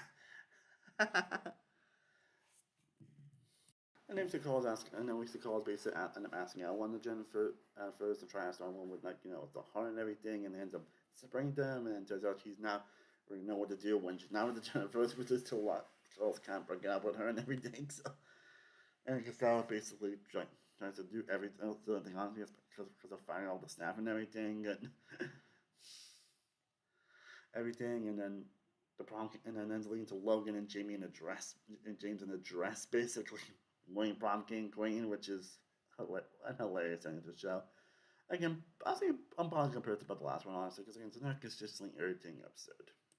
Oh, and now we get to one of the most memorable portions of the entire show, probably the most memorable story portion of the entire show. And this usually comes to learn especially, but this involves Kendall and Joe, where basically Joe ends up getting a dream movie deal in New Zealand involving like a Harry Potter Red Robin movie kind of thing. Sure, that knows all also. Probably around this time, obviously, which could either go to New Zealand for 3 years, and obviously we're just then kind of breaking up in some way, because obviously it's taken 3 years. And then basically it's kind of like dealing with the frustration of the heartbreak, honestly, and well, Joe admits that he couldn't get her a contract, turns out she could have, honestly, but one because of him, and it's still a back and forth when it comes to all that, which leads to some of the most emotional moments that comes to this entire show, honestly, because you didn't really care about Kendall and Joe throughout the entire show. Did a great job making the relationship feel real natural, along with the two actors having just good chemistry with each other. Honestly, it's a very heartwarming moment. Well, it's obviously especially when Kendall he's depressed, and then Kay tries to cheer her up, which shows how good of a character she is. Honestly, and then the goodbye kiss thing kind of comes out of nowhere. I felt like it was only made for the beach party episode. For this episode, honestly, if I it was a good thing, but it turns out I was never into that. But it was still a good thing, obviously. At least going to the airport and everything, and then to have that goodbye kiss, and then sticking to probably one of my favorite Big Time songs worldwide. Like definitely when I eventually do my best Big Time song, you can expect worldwide to be high up on that list because it is a fantastic song. And then once this team basically and just sees the plane, obviously, just go, obviously, and then it just ends. Well, then we go to couple fun subplots, obviously, basically Logan and Kelly try to get her claw settlement so he'd be a much better at photo shoots, and just ends with saying, hey, I can just not bring photo shoots, I'll bring a dinner table. And it ends like that. Which is kind of hilarious to think about it. I think James falls in love with this Lance singer Solana, who's recording her first English album, and they decide to have a quick, crazy relationship within the next 40 hours, which again is very hilarious. Especially the way they did the kissing thing was just. So, interesting episode, but also emotional. I think because the emotions is definitely topping the list so far for sure. Like, it is a truly fantastic episode. And we go from one fantastic episode to another with Big Time Single, which again is another fantastic episode, in which basically we see after everything, and also we see going through another case of writers block on to try and write a song good inside the house. One Records, Bands Records, rules the world, and has the word beach in it. And we're still also trying to find that song, find that passion again, obviously, and of course seeing Gravel basically trying to get him the youth, honestly, it's just pretty hilarious. Just that he really doesn't know what the youth thinks and everything. And then we see the guys trying to get Kim to obviously Harvard Booth with Joe and everything, and then at least them trying to get broken down, honestly, so we can understand it and up to know how and everything. With Logan it works, but for Carlos and James it doesn't. And we're basically he goes over Jennifer, they break up, and then to focus on everything on record. He ends up close on board with red shirted girl, and then 12 minutes, and then they end up being depressed and everything and all that stuff, and they're trying to shoot up, obviously, a lot of shenanigans come with that. Again, another consistent episode, obviously, and then again a song called If I Rule the World, which is another freaking banger of a song, so I'll probably go about below the last one, honestly, because I think the first one had a little more emotion, but this is still another endlessly entertaining episode, and still probably one of the best entire show. And we continued to find entertaining episodes with Big Time Wedding, where basically they end up meeting the group where they end up getting a #1 hit in Afghanistan, which was hinted in Big Time Beach Party. Because the show's ability to do go over the continuity. And he ended up meeting the guy's daughter, and he basically wants to marry him, and they basically want them to marry her, obviously. Which is so crazy. You also got this fun like Indiana Jones parody moment, honestly, where like you need 3 rules to make a 3 roll. With obviously with the team music kind of hinting at Indiana Jones. But again, that's always hilarious, obviously. And then James unintentionally proposes to the daughter, obviously, but getting kind of playing Rose. Which leads to a lot of shenanigans, obviously involving him trying to escape and having goes on with that. And leads to the princess and the man, the dirt boy that ends up has always been in love with the princess, right? Everything, and this is a nice ending, And we get this one thing where turns out Bruno Bell's off Canada, and he basically ends up saying that he's not going to marry to Mrs. Knight, so he can actually stay. And Lisa mom's like, hey, Bruno Bell can actually be a good husband, actually. It's funny, this is why we kind of went on, actually led to an actual romantic storyline between both these characters. I don't know why, that's probably kind of thought they actually was going to go for that route, honestly, but turns out they don't, but it was actually a nice thing to return to Bruno Bob actually might be a nice husband. But yeah, enough fun episode, not much to say about, probably going around the, I'm thinking of put in the middle between prom kings and moms. And now we get another funny entertaining episode with Big Time Bronco. We introduce a character that basically ends up playing character from the show, and that is Lucy Stone. That's kind of another big mainstay and possibly a love interest Kendall, which gets into that more at in season 3, but you can kind of feel that on Super Basically, she has a moving on stage piece like a big rocker, obviously, and then ones that end up coming off star, and she basically argues with Kendall every time much doesn't rock. Every time much doesn't rock. And then Kendall basically tries to prove that throughout the majority of the episode, and then Kendall and Charles trying to help him move and everything, but trying to get out the friend zone and everything, and Lucy kind of plays into them. Obviously, Lucy wildlife shenanigans and a lot following that. And he also gets some fun stop law basic Logan tries to have Camille play a certain character on so he ends up kissing her, which again is pretty hilarious. He ends up selling a big actually steals a big bag of loot, which again is just pretty hilarious. Hilarious if you actually really think about it, that he had to, because how much he loved Camille kissing him, he basically ends up like stealing up a ton of money. Obviously. But also we get probably one of the best potential songs here with Paralyzed, which I know it's not there for the longest time, but not actually fully released, honestly, until like I think a few years ago actually. But yeah, Paralyzed is also one that a freaking banger of a song. You probably hear a lot of much songs, obviously. But Paralyzed is definitely a banger. Like it really is as a rocking song. So yeah. Longer probably going between Pranks and Halloween, but still another great episode. And then we get to another fun episode, honestly. That's probably going towards the bottom, honestly, but it's definitely a fun episode of Big Time Strike. Basically, Big Time isn't going on strike, honestly, because they want to better live conditions at the studio. Honestly, really so a lot of shenanigans, honestly, where Sam ends up firing them, and he also gets a Lacey Gawa basically trying to dresses everybody, obviously, which is kind of hilarious if you think about it. There's a spot where a true like God Hunter movie, he basically dresses everybody to like saying their parts, honestly, which is just one of the most hilarious segments of the entire show. Honestly. And at least them actually because the picture was how does like shocking system thing where he ends up doing like motivate them and everything, which is quite crazy. And bit only one, which is a note that there with Grange a little more respect, which again we give by the end. And we get a case up while basically Kate does the mom's try that hard on, saying mom's done her job. But he has the right hand, so yeah. Probably go towards the bottom of the song, but it's not a fun episode, just not as memorable as the other ones. And not much to say in general. and we also get another episode that unfortunately I don't have too much to say about, and that is Big Time Contest, which is still kind of like a little fill episode. It's done really much done with this episode, but it's another like fun episode, but no one is not super mad by the end. They are basically Big Time much as they're going to a contest with these different girls to try and be on a different level of magazine. Basically, kind of end up getting this like kid boy named Bobby, who basically ends up following up Katie, and then he ends up going missing, and at the end of feeling missing, they end up being banned from the shoot forever, which is some fun shenanigans where he ends up falling along the story slide, and he's kind of just sitting there, with a bunch of mom like has like, thank you. Look, ends up getting this older woman who just enters a lot of random contests. Obviously, ends up a very interesting person, and he ends up going to dance with her niece. And the basic games of cards end up going to these two different duels where James wants to keep switching between them, obviously, because James he likes someone better when it comes to a certain aspect or certain this and that and this and that and this and that. which which is probably the most hilarious, more important episode, obviously. And it's the Carlos base again, so having both of them, and then James ends up having a lot of meatball subs.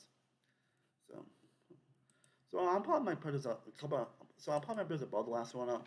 So, so most of us remember, I'm probably gonna start put about the last one because of more hilarious moments. Yeah, but again, still some episodes that I would not want to come back. Like even the lowest on the that's gonna be a better ranking. Like even the episodes that I'm probably gonna be at the bottom on the episodes I can still see myself coming back to. And now we get to another favorite episode of mine, and this has always been one of my personal favorites, honestly. And that is Big Time Superheroes. I don't know a lot of stuff, honestly. This has always been my actual favorite episode, honestly. Still a big one, I would say. And obviously, we'll see it by the end of the ranking, but Big Time Superheroes is just an episode that really combines the best elements of Big Time Rush. But basically, it's the last time you actually see Hawk, who I certainly actually put a lot more, actually, when they end up basically completing their second album. So Hunt ends up kidnapping the hard drive for the second album. The police are really helpful with that at first, and then basically end up taking the hard drive, they end up getting arrested, and they end up wearing like severe costumes trying to get the hard drive back. Where we actually also see a song "Blowy's Pick Us Out," which is actually another song that didn't actually have a full original honestly until actually last year. Actually, yeah, this is what happens so much of the actual band itself. Really just loves their fans and everything like that, and they end up releasing songs that were actually released honestly previously, and that's but they blow his speakers out, which is also another freaking banger of a song. And the whole like superhero sequence, comic book sequence, honestly, is just hilarious. The Super Death 626. He says it twice. You bet he did. And at least in the Gordon Hollis Studios, getting a lot of the comic book effect sequence, obviously, and killing him some hosting in that moments. And at least then actually arresting Hawk honestly into finding out, and the guy Swagger ends up the guy Swagger who Hawk basically tries to have him do the songs, obviously. Give him a hard like, is this one? You're talking all day saying revenge is mine and freaking me out. It all gets me. All it gets me. Again, also that police officer is also pretty hilarious as well. I mean, he appears a couple more times throughout the season and further show, he's always hilarious when he shows up.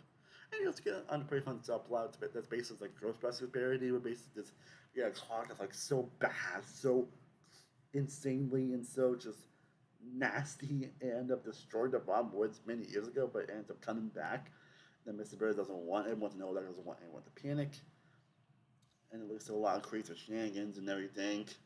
And ends up getting rid of Clog and Robot getting plunged back. And again, another irritating episode. I'm not sure if I would say it's my favorite episode nowadays, honestly, but it's still an endlessly irritating episode. So I'm gonna probably I think I'll put it between the two specials. I think I'm gonna put it between the Christmas and the Beach Prize specials. And now we get to another fun episode with Big Time Secret. And the episode which is Lucy actually being a part of the group actually, where they end up trying to reveal big secrets. When it turns out that James ends up hitting a note a girl that Carlos liked. Carlos liked back in Camp Wonky Donkey. Honestly, and Carlos that's up that. It turns out the girl was also not a famous model. It was also played by Liz Gillies from Notorious. Obviously, and then leads to having a friend code, obviously. It's like, hey, you need to make that right, obviously. And leads to them launching shenanigans, obviously, basically they end up meeting on set and everything, and then they recreating it, they're walking at him, but it turns out she's questioning James, and then James decides to not do that for his friendship, which is definitely one of his more sweet moments. Obviously, and leads to Logan going insane after thinking that Kendall Camille thing. It turns out Kendall's like figure skating, but then it's against the figure skating code or whatever. And leads to the line back for him and Lucy, and then I know they'll finish last album, even though he totally did last episode, but I'm sure this episode probably out of order. They end up like trying to steal this signature recipe from Mrs. Knight when they end up falling in love with it and everything.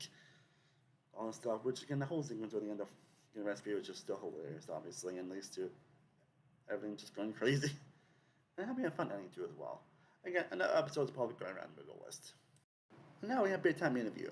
Not really going to talk about this episode, mostly because it's just really an interview segment episode, basically just a clip show thing, obviously, that they always do.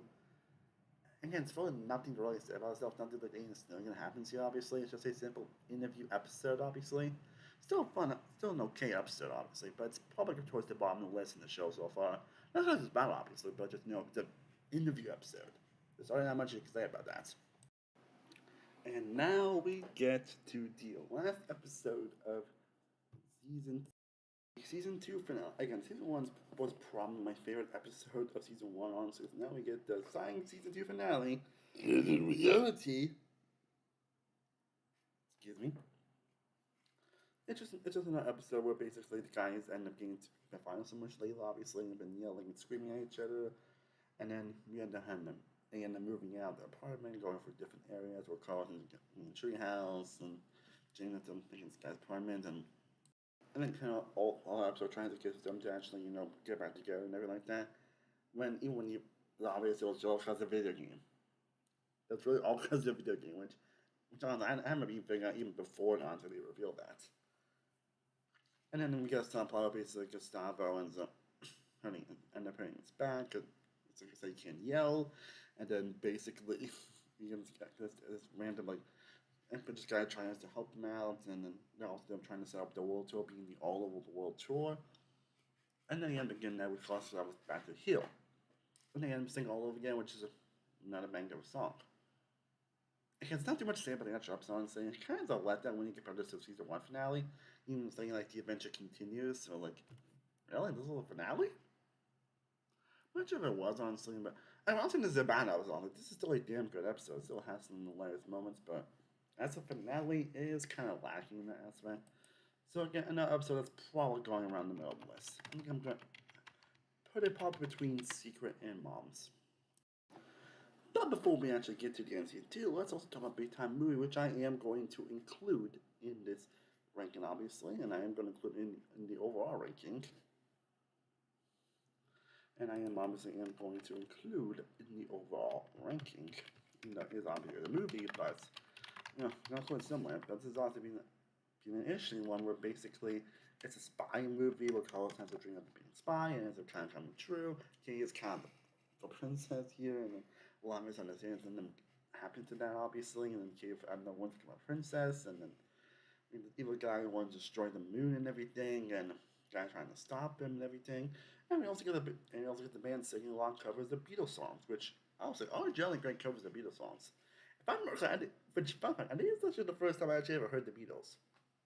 Yeah, this was the first time I ever heard the Beatles. Anybody who the show really had an impact on my music taste, obviously. Yeah, but honestly, this movie, I don't really have too much to say about it, honestly. It's a really fun movie. It's like consistently entertaining throughout, just never like dull moments. But honestly, I was like, goes a bit too fast, and I think the Miss Nice upload, she fell in love with this guy who ends up being a prince, being a king, but it turns out he is a king of toilets. It's not the most exciting thing in the world, obviously, and you can tell they're trying to find things for the other characters to do. Again, it's not a bad movie by any means. Again, it's another one that's like most season 2 is probably going around the middle. So I think I'm gonna put it up above every time Secret, obviously, but it's still a fun movie, and one I would always enjoy when it was back to it. Just one I doesn't do often, but it's still pretty fun. And well, that ends season 2 of Big Time Rush, which is it's a great season. Like again, even the lowest episode on the interview is still an okay episode, and even episode 1 I will still say are solid to good to great. And there's just so much don't have too much to say about because they don't have a lot happens or whatever, but it's still a show that really moving forward, still consistently entertaining. Like my top 7 or 8, like my top 8 or 9 honestly are truly fantastic episodes. And the episodes that I before that honestly are so because I would always be watching episodes I would always come back to. Like I said, Big Time Much is a very consistent show in my opinion. So yeah, the end season 2, let's not get season 3, which obviously these next 2 seasons are definitely much shorter. And now we get to season 3. Now these are definitely 2 seasons that definitely I'll have some episodes that do have a little bit different quality in some episodes, but episodes I still find to be very entertaining. And there might be 1 or 2 episodes I found to be more just okay or whatever, but we'll get to those when we get there. First, I'll start off with Backstage Rush, which basically actually shows footage of them actually poorly being in content actually inside to implement that to make an actual episode, which I don't know, I found to be actually a very unique thing actually to actually did throughout this episode. And basically the plot is basically just them also have a little stop plus basically Logan tries to finish a book. Carlos ends up trying to hide a cricket they end up smuggling one in London. But of course the big crux of the episode is them basically like trying to break this record on trying to change the clothes the fastest breaking NSYNC's record, which they did end up doing the episode, and also gets our self love basically notice that basically the trampoline is faulty and it's going to break, and he ends up trying to, but he ends up getting kicked out the rest of the man base, and then he ends up not getting back in because he ends up getting with some of his factory's patch and everything, which There's a lot of creatures yanks on that, but again, it's a very entertaining episode. You can definitely get feel a little bit of a different quality when it comes to like, the humor in certain aspects, but it's still not a great episode. Don't have to really too much to say or too much to claim about. And yeah, we get to another great episode with Big Time Returns. Big Time Returns. Because of them actually going home with this time actually being celebrated and being welcomed aboard, obviously. And then being up famous because actually puppets on them on puppets everything obviously in Jersey. So there to actually get to like things from it how much make money.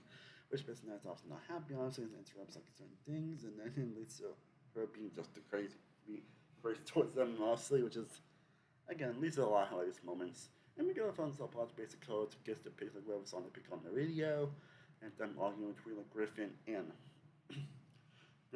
Bravo will Bravo wants Elevate, and Griffin wants to Love Me.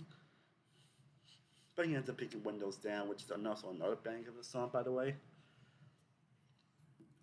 James wants to fall in love with Lucy, wants to ask Lucy on a date and everything, but he thinks that Kendall is. She might have thing for Kendall because he barely winked at him when he left. Try to wink, but. Yeah, and Lisa the whole road thing, obviously, which of them having like which they also debate down running a mile half naked in underwear, which is as when because they actually do actually kill times. Which will leads to a lot of like very hilarious shenanigans of love and all that. And again, it just puts a big grin on my face, and then we also get Lucy trying to ask out Camille again. Okay, but once her to be the first move, obviously, at least to them just talking to each other, and now they're back together again. Yeah. Yeah, it's good. I think I'm gonna put about the last one, honestly. It's another very entertaining episode. I'm not sure what is ranked amongst the actual best debates on match in general, but it's still a rewatchable episode. Next episode we're talking about is Bel Air Rush, which is a very interesting episode where basically how it's paparazzi and everything. Jessica ends up moving them to Bel Air. And the funny they actually did this funny thing with the Kyle obviously parodied the theme of the French Prince of Bel Air, which I don't think I've actually watched fully at some months, but I was very familiar with honestly. I got the reference. And they ended up being pretty bored obviously, and then the rules and the things everything was just not that exciting, so they want to leave, but obviously they can't. This night ended up doing issues with this faulty system, killed on lemonade, and kind of unintentionally not steal Fabio's lemons. And we'll see Fabio again in this episode, and then this crazy girl named Winnie, played by Rachel Crow, who I remember Glenn also trying to have be a big name for attention. She was kind of like everywhere because I remember her being like everywhere in the first half of 2010s. Because I remember her being like everywhere at least the first half of Nickelodeon in the first half of 2010s. And she's definitely talented for sure in this episode. She's definitely after this episode, she's definitely might be the standout this episode. But people are playing their fan base aspect pretty well actually. I can stop him killing and annoying when you're trying to have his character bring him in, but it turns out he just So for another fun episode, I'm thinking I'm gonna put between the middle of between the previous. I think I'm gonna put between the middle episode, obviously, but it's still another fun episode with a fun ending as well. And we get to another fun episode, obviously. That so basically going to be out breaking up again, honestly, because of looking your his mathematical aspect, thinking that they shouldn't be as much, and then going out with Jets. You get also another fun little kind of self-aware kind of thing with the theme song. It's kind of acting, trying to rest, trying to calm down because the blood pressure is way too high. Kendall finds out that Lucy actually lied to her parents about, being a rock star and thinks she's actually a violinist and everything, which.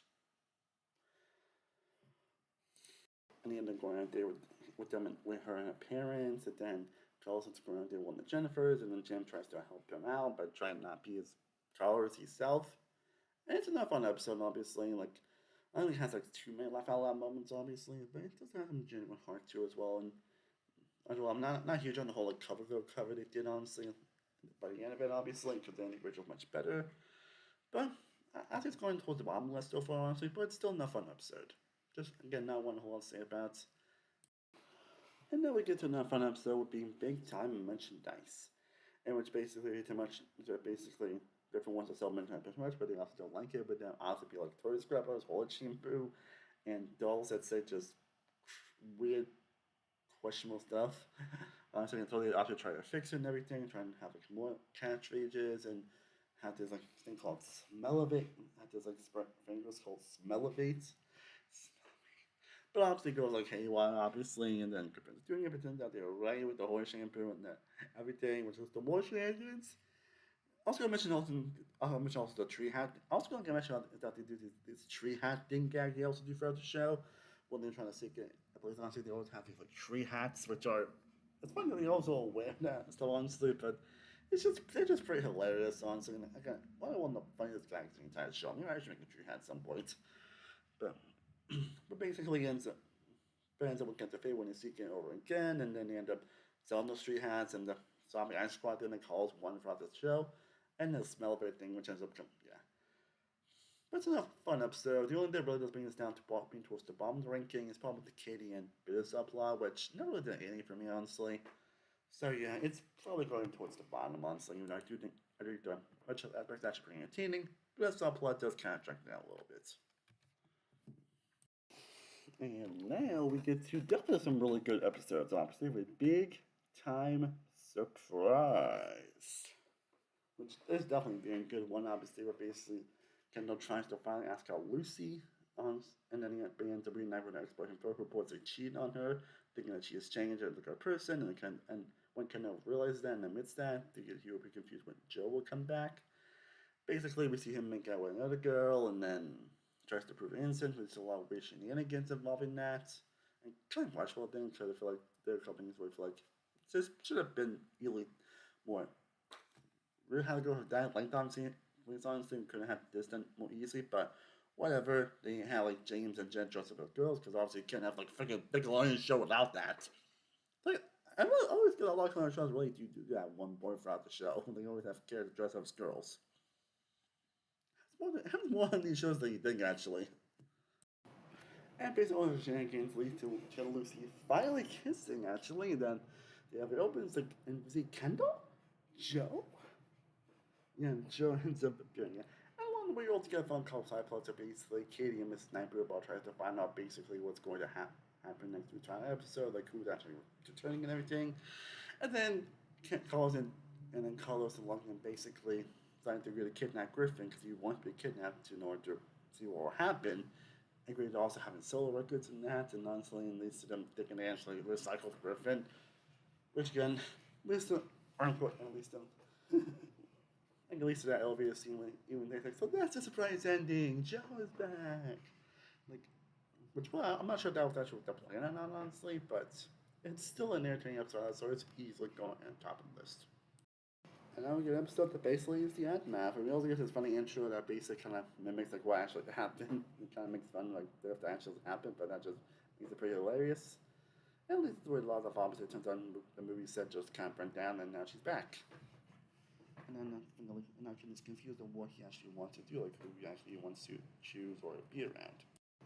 At least a lot of frustrations throughout that. Along the way, you also get a couple fun subplots for basically Kendall and Charlotte's getting this like zombie gun thing, and then basically James and Mr. Burrs basically wants to basically fight him who gets the last bomb because he's safe in the apocalypse, which is again pretty hilarious.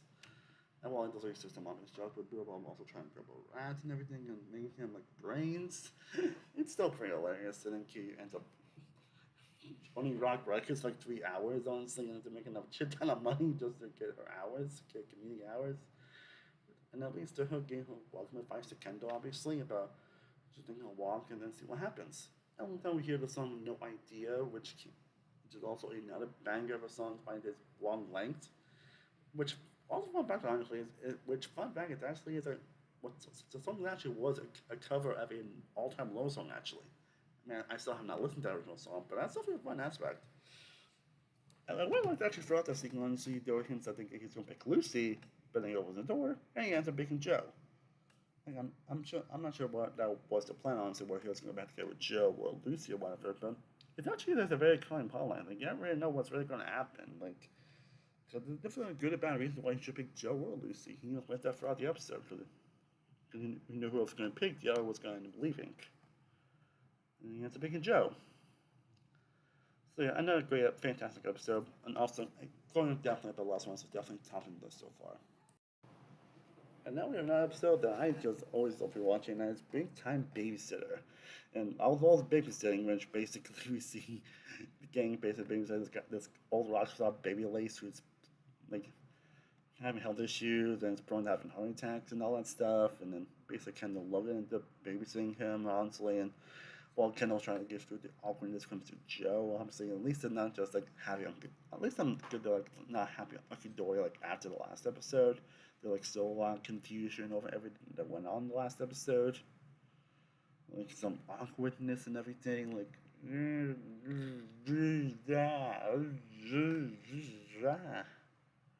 and all that stuff. And then, of course, the attempts at the family, obviously, when he tried to go to a picnic, and then he has a heart attack, and then basically he has to call her Lucy. Which, yeesh. And the song is going on, honestly. At least, like, we should just start over.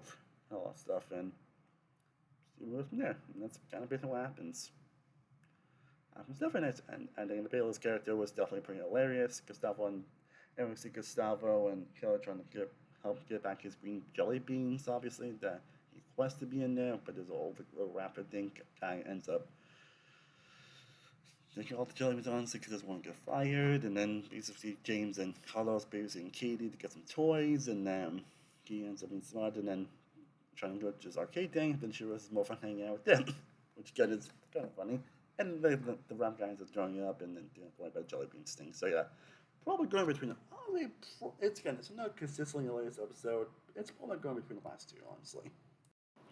Now we're gonna get the big time goal, basically pretty much as their first gold record, but then argue like who's actually going to get the gold record now at that. And then James and Carlos basically want to hear the record of gold, but obviously it has all shenanigans turns out to be just this old records broken gold, which was right all along on that front. Like, and which again kind of hilarious. And goes like, "I don't care about you." Again, still was yelling no good solo on 16, and then we get this like weird, okay subplot where basically Katie and Bo Bauman trying to start a business or whatever, and then Bears coming in, which honestly I don't really care much for, honestly. And then basically we get some of it, and then it was Jill's birthday, and then she ended his birthday because it's 21st and 21st rhyme for some, which is kind of interesting. And then basically he ends up, and he ends up getting a gold necklace thanks to Logan, and then coming on to thinking it was hers, and then her, then it's not hard to say it and everything, and then there's still a lot of shenanigans involving that necklace and everything, and then there's still homewarming, I think. Again, not one with too much to say about. It's probably going around the, I'll say it's probably going towards like below like Bass Age Rush Double D, which is near the bottom, but still a fun episode. And now we have big time camping. Yeah, a camping episode. Again, it's not one that I just don't have too much to say about. Like, it's a perfectly fine episode, honestly. Honestly, like it's a pretty fun episode with some fine jokes, fine back and forth, some hilarious moments involving them going to camping, and trying to camping, but in the contract, and they end up going to the studio, end up being one of those boys with those girls kind of things, obviously. There's a lot of shenanigans where Logan ends up being in a bear suit, and then Gustavo tries to rescue them, thinking actually really deeply cares and everything, and then yeah, and in the end, it ends up leading to only go forward, and then a lot of shenanigans involved in that with some fun back and forth here and there. But nothing like true memorable grand scheme of things. But we get a fun subplot basically kidding. Mrs. Knight ends up like camping out from the next iPad and then I slap and then basically she tries to be good for the entire episode, but she ends up having like good comment when she ends up getting the last slap at the end of it. So yeah, probably going towards the bottom, but I say between like merchandise and everything, honestly. Just kind of episode, just not too memorable in the grand scheme of things. And also one thing I mentioned about time camping is that Carlos ends up rescuing Jennifer that she hasn't met yet on, so double on one, and then they end up kissing and everything. So now this episode, big time rescue, they're not dating, but of course she's actually very controlling and all stuff, and ends up doing Carlos not do things that are not Carlos esque honestly. So kind of things throughout the episode that basically he's being possessed or being like manipulated and all that stuff, like like under a spell. And the kiss is actually and then the kiss is the spell that needs to be broken. And then basically Joe tries to bruise out, obviously, and then they still hilarious scene where basically Joe breaks up at Joe, but Joe doesn't know that he's doing that, so there's a lot of hilarious stuff involving that. And then they end up succeeding and everything, and then we get like a couple fun subplots where basically, you know, James and Carlos try to, James and Logan try to basically save these dogs when it was their last thing, obviously. They got adopted and unfortunately couldn't. And try to get them jobs and whatever, honestly, and they end up getting, so this end up being the next Big Time music video with Time of Life, which is also another fun song. Never one of my favorites, but a fun song. And then basically King Seven can lock and Steve, and then I find a password about something called love, but he can't seem to think about something he loves for some reason. And it finds out it's his dogs. My dogs. Which is no sweet moan, obviously. I've got enough on an episode that's probably going around the middle list. Well, now we get to the finale of season 3. It's only the 12 episodes, thankfully. Actually, no specials this one that I ran on to, which is kind of interesting. But yeah, we get the episode, which is unfortunately a Blu-ray special. I really don't have anything to say about this, honestly. Just Steven and Sierra are going blue, but obviously they can. I did kind of like. I kind of like that they kind of made this feel like a. I kind of love they kind of had this show where basically they end up having filming an episode, but they end up arguing who's going to bring the table, obviously, but ends up getting destroyed, and they end up having the episode. So they have a celebrity guest, which has been Chris Paul. I can't deal with it honestly real quick. Chris Paul's going to be obviously he never lets his pants down, and he ends up being about the end of the show. Again, it's probably going to towards the bottom, honestly. I've never been huge on these episodes. I'm not sure how Nickelodeon does them. And that's basically going to end season 3, honestly. Definitely a bit of a step down comes to the last couple seasons, but it's still pretty solid overall. I still remember the episodes very vividly, obviously. Even the worst episode, again, it's just perfectly okay. So, yeah, we got one more season left to go, guys. And now we get to the final season of Big Time Rush. And we get to the final season, which is another 12 episode season. And it's definitely an episode with definitely of quality, which we're getting to. But first, let's go with Big Time Invasion. Which basically starts off with them having a spitball war, obviously, but and this is the thing throughout the entire episode, them shooting spitballs at each other.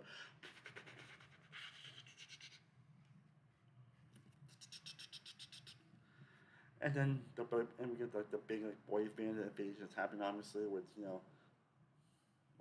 what is One Direction the want to like very popular and all that stuff, and then even some like crazy other boy bands, honestly, which is kind of hilarious, and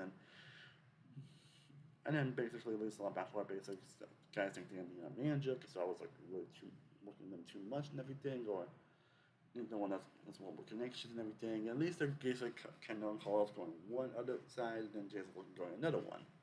And at least there's a lot of different shenanigans involved, and obviously we also get a little fun scenes where we see Kendall's mom like dancing around every time Rush, which is kind of hilarious.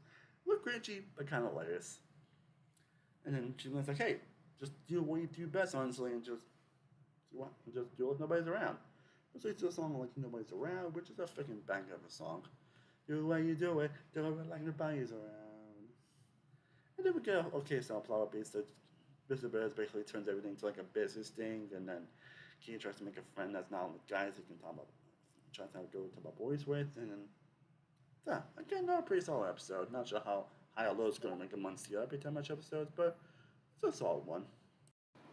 Then we get another episode that I remember watching a lot when it came out. That is Big Time Scandal, which is basically involving everyone going through the whole tip of scandals, honestly, which is it's kind of touching how how much this episode actually aged very well, honestly, because this is still kind of thing we see nowadays. Which basically end up going through their own type of scandals and everything, but basically like James, basically Carlos gets accused of attacking a Grandy, but it turns out he was slapping a bee. Logan ends up accusing of getting Warren's purse when he was trying to help building, get off when she was trying to, everything. So, and then they're trying to, and then basically James and trying to she's doing a song with Chill Lloyd. Remember Chill Lloyd with the thing as well? She wasn't that bad, honestly.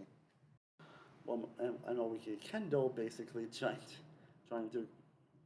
For some reason, I think her new song, "New Dubbing for Her," is actually like about Kendall, and obviously it was, but obviously the one up there in the band, obviously. They see her, they kind of fix things, but then Kendall's like an idiot, and honestly trying to say things that when they're thinking, so a press conference, trying to admit that, trying to stop him, obviously, trying to basically like conning her, honestly, or be swift and all that stuff, that all kind of weird terms around that time, obviously. But Lisa losing not admitting everything to what happened, and then She has to move back, which is like, show in mind.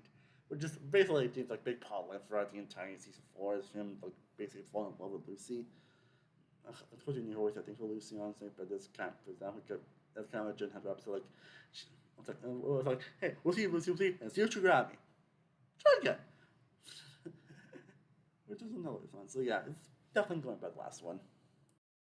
And now we can kind of do it now with big time lies where Lucy gets basically back into the palm works, and then this is also basically just one of the lies, because that was called Big Time Rise, and it's definitely one of the weaker episodes of the show, honestly. Not to say it's bad by any means, honestly.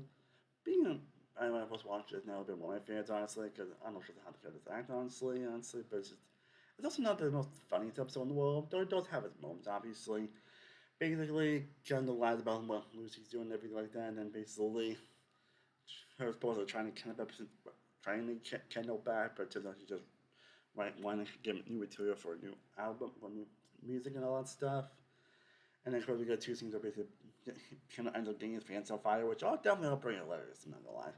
Logan's probably the weakest one, honestly, with this part of the last page where actually Dog Hollywood, where he pretends to fake being sick to get out doing some weird water thing with water like acting thing with Camille, whatever it's called. And then basically he ends up being serious and all that stuff, and then yeah, never been a fan of that. And then just call it basically they end up doing like solo bowling, just they end up destroying Goff's office, they pretend to be robbed, they end up falsely accusing someone. And the better these episodes are very so bored, honestly, on a slow read, they decided to see how far they will go.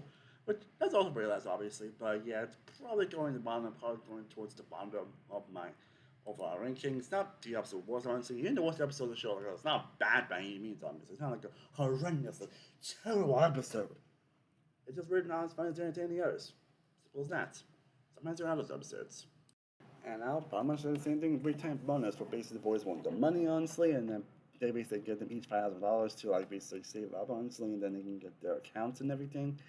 And then they end up like spending willy nilly. Basically, Kendall stupidly starts to order like a Power Origins, but doesn't realize it's supposed to do with stocks and all that stuff. Which, yeah, never really been a fan of that portion, honestly. And then basically James tries to buy a snake to pay Prince Lucy, but it turns out he wasn't impressed. She doesn't like snakes, and then he ends up all the money to get snake back. Calls hires an assistant, which is one of the more fun part of the episode. And then basically Logan's just tipping everybody to his own money. Those are probably the more fun parts of the episode, obviously, and ends up having just $1 left, which is really hilarious, and the assistant ends up saying they can use the oranges that's when God to buy some weird owners, because he thinks that basically orange juice once a day keeps the goblins away, which is ended up being perfect by the end of the episode. So yeah, another one that's probably not going to be like near the bottom as well, but also, again, not a bad episode by any means, and it's probably going to go above the last one. But they will get to know really damn good episode with big time cameo, as pretty much I'm doing a lot of different cameos, a lot of different shows, obviously. And then they're gonna do this one called Coco.0, where Nicole is like head over his love with the actress that plays her. Supposedly is like a very extremely popular show in the world of Big Time Rush, but it turns out her mom's like a evil stepmom, honestly. And then long story short, basically see like Gustavo and Kate and I trying to change the script of what her Big Time Rush is, honestly, kind of like making fun of the actual characters in the actual show, and then basically kind of trying to get close to like fall in love with that girl, honestly, by her evil stepmom and everything, and then Logan basically trying to get snacks from Kate, which again turns out to be Yo Gabba Gabba, which again great again now Yo Gabba Gabba appearance in the show. And then long story short, a lot of things happen. They end up still doing the cameo, they kiss, and then they end up filming that, honestly. And one of the points we never see Dollar get onto, which is kind of surprising actually. They actually have pretty nice chemistry here. And then we get a performance of Confetti Fallen, which is one of my favorite TV songs. And we get kind of a fun meta ending where they kind of make fun of the costumes and the ring and shit. So even get appearance from Lucas, who plays Fred, which again, it's great. Just kind of like he was actually a big thing one of them as well. But that's so that day. But yeah, definitely. That's good. It's going on top of the list. Yeah, and then we get to the final show, Big Time Tour Bus, which basically shows how much. Yeah, it shows them basically being on the tour bus, honestly, trying to go on the way to a concert where they open for Victoria Justice. Again, I remember they're trying to make Victoria Justice a thing, honestly, which is kind of fortunate because she's a very talented actress. But again, that's a story for another day. And we get. So we're basically Gustavo and Kelly trying to find out what dogs are. Obviously, Victoria keeps doing a lot of different performances, and then doing Chris' album and everything. Which again, it's kind of, which is a very fun moment, especially when Joe tries to yell at her, and it's like, doesn't work on her anymore. That doesn't work on her. And then we did the shenanigans film, the tour bus aspect when they're all stuck in traffic, and then as basically the Kendall basically, as Carl basically wants Kendall tries to, like why that he doesn't bother the guys honestly from the hateful things that they say about Kendall and Joe and everything. There's a lot of argue about being roommates, and then Carlos tries to film like a tour video, which ends with some very fun like shenanigans. There's some very heartwarming message by the end. Even your fun set, Paul basically Keating was now how obviously and get this fun like, interaction with them and all on the radio, and all that stuff, and then we end up doing a video where saying crazy for you and another beat more honestly. Yeah, screw it. This episode's also going on top of so far. It's just a very chill episode, but a very fun and entertaining one as well. And now we get the sequel to Big Time Pranks. Big Time Pranks 2 basically is a sequel continuation of the Big Time Pranks episode from the second season. And it ends up being all the kids versus the adults, as adults don't want it because they got kind of employed the last few years and they're like, ruining everything and all that stuff. So they started just trying to have fun. And go and say, I don't know how to have fun. I just choose not to have it. And at least all the crazy shenanigans and all what's the line. But like, you sure we're the real book and all that stuff. And then they end up calling him Black Ops and everything. And you end up seeing Frank falling again. You end up seeing more of the background between like James and Lucy. If James really wanted to get Lucy, Logan basically pranking himself out again. And then come like the prankster gangster, as he says here. Honestly, and at least a very fun ending. Obviously, Miss McAmson winning, but she basically starts continuing on with the pranks. So, yeah, again, like I said last time, but it's also growing top list, obviously. I'm not sure why I would say this is better than the first one, honestly. We'll see when it gets my overall ranking. But it's definitely a fun, more continuation of that first episode. That's just, again, consistently allows you to showcase the best elements of that show. And then when we went to the episode, I don't really have too much to say about the grand scheme of that is Big Time Right. Though it is a very entertaining episode that has some very entertaining moments. I mean, basically where James tries to impress Lucy riding a motorcycle, but ends up failing in all technical forms. Obviously, you can't do that, honestly. And can't talk about the episode. Ken try to see Joe how to try to stick shit for everything a Patrick movie. They end up arguing, supposedly breaking up, and use like weird terms in terms of vehicles terms and everything. The Logan calls basically like getting shipping an old wagon from Logan to like do some like that last big stunt, obviously. And at least there's some very hilarious shenanigans, all that stuff. Obviously, especially when the wagon ends up crashing into Charles' car, and obviously, and Scott ends up chasing Kendall out. That's pretty hilarious. So yeah, where should I rank it? And I'll probably rank it between like evasion and lies, evasions and bonuses. I'll rate it between Big Time Evasion and Big Time Bonuses, which is still near the bottom, obviously, but still not a bad episode. And here's the fun thing about the show. Now, for those who know me in life, one thing I always do in life is do this thing where basically I just do this and I sprinkle positivity. That's kind of basically what this means. I basically just sprinkle the positivity. That's kind of my thing. Yeah. It's kind of thing what I do where basically I just sprinkle positivity and everybody can just do this. Well, fun fact, this episode's what I got it from, actually. It's basically Logan's paying for his test, obviously, and he needs all they need, and then kind of like, oh, positive energy. Yeah. Like, I knew like I'm somewhere when I first started doing it, like 4 or 5 years ago, when I was helping a friend going through a breakup. But I thought that's basically where I got it from. Yeah, it's kind of funny to think about it. It's kind of funny if you think about it. But even going on, this is definitely still enough fun episode. Obviously, Logan trains for do like a big test, obviously, and has called for next to musical electron. Logan's a feeling because actually goes 100%, which makes him think he's a doctor, and then he uses his corn dogs to basically help them, obviously. Saying corn dogs are not the answer to everything, and because that corn dogs actually was, he actually gets the answer to trying on corn dogs, which is one of the most hilarious things in the entire show, honestly. We get to find out Mr. Bear as well. Some of his more funny moments I'm seeing about trying to be a stunt man. Okay, buddy, stop falling on my desk. All that stuff. And Logan trying to find a new career, and he ends up joining Mr. Bear. Then that's saving his life. He ends up coming back. And we get like a fun subplot. Basically, Katie Gustavo kind of end up testing out some stuff with his Griffin, which ends up not being great as well. At least Griffin shrinking. No, that actually happens. But yeah, that's good. I'm putting between like tour bus and cameo. And now we get to one of the more interesting episodes, and that is Big Time Cartoon, which is basically where they have chosen between either a video game or a cartoon. In the cartoon aspect, we actually see Butch Hartman. Yes, that's Butch Hartman. Very out there is Butch Hartman. A fair present him, watch where they try to do a cartoon thing in this. Honestly, where it turns out them being like, be like a boy band with magical shoes and all that stuff.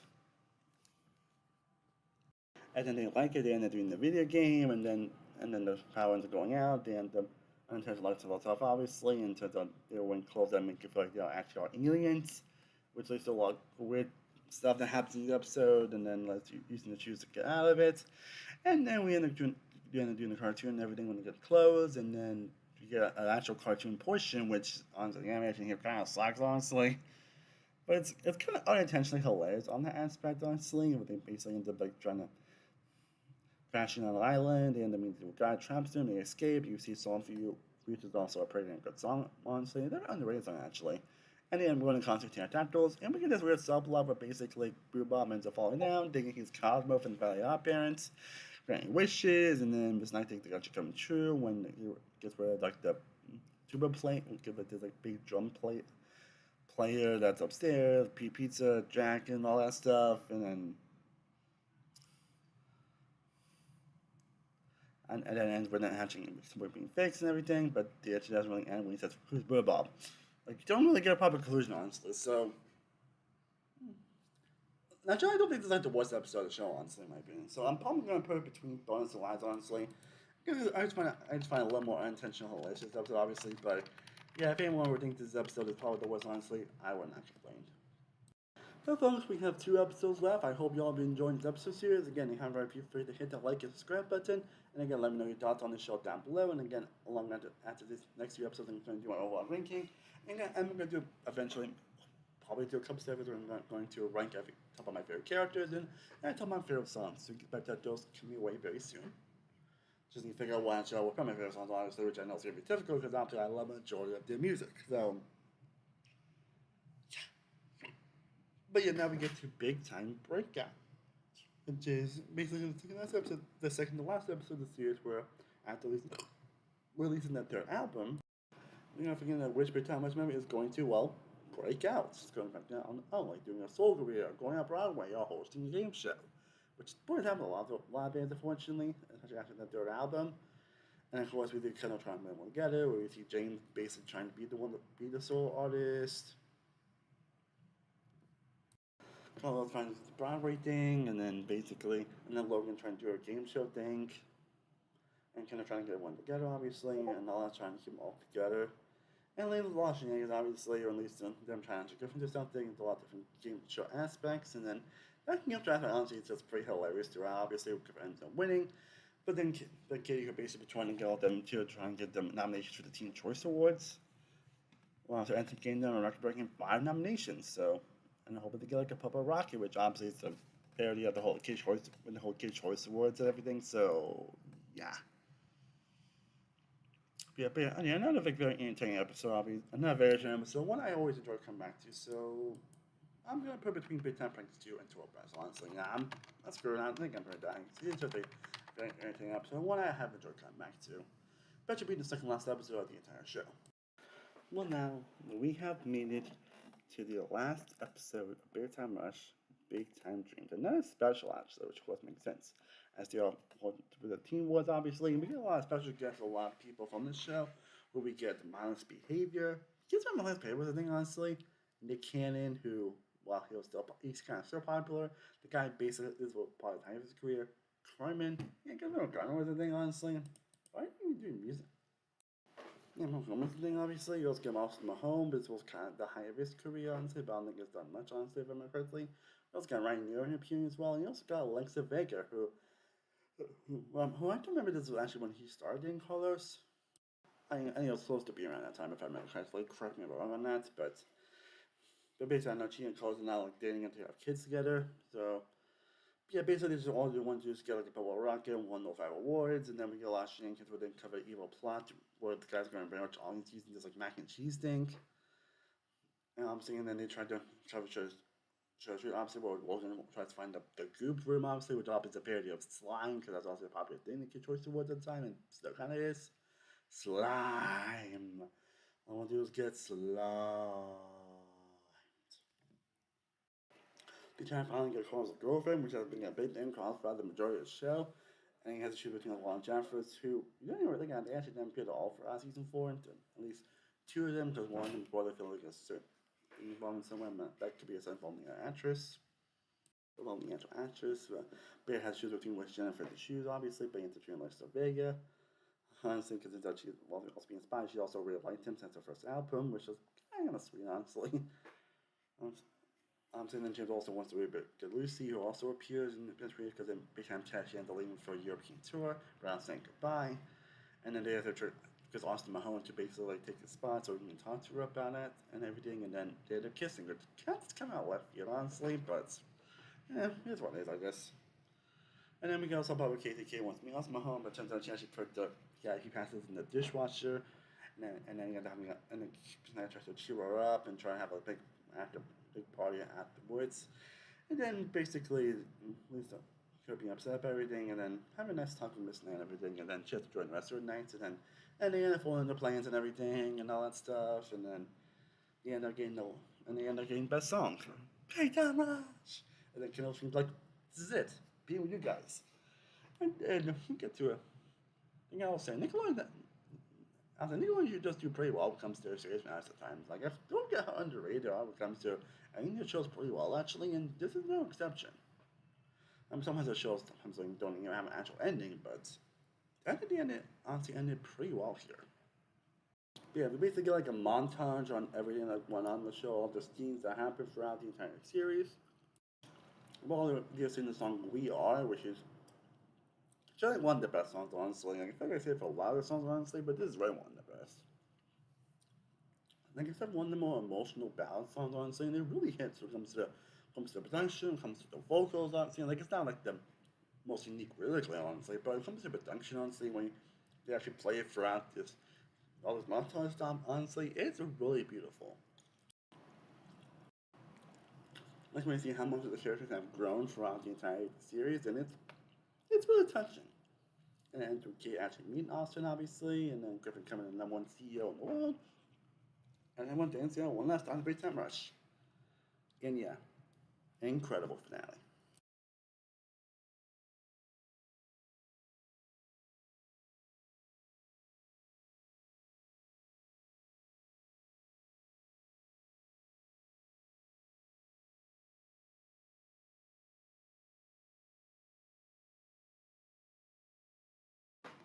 But now we're done that. Let's rank every episode from Big Time Rush.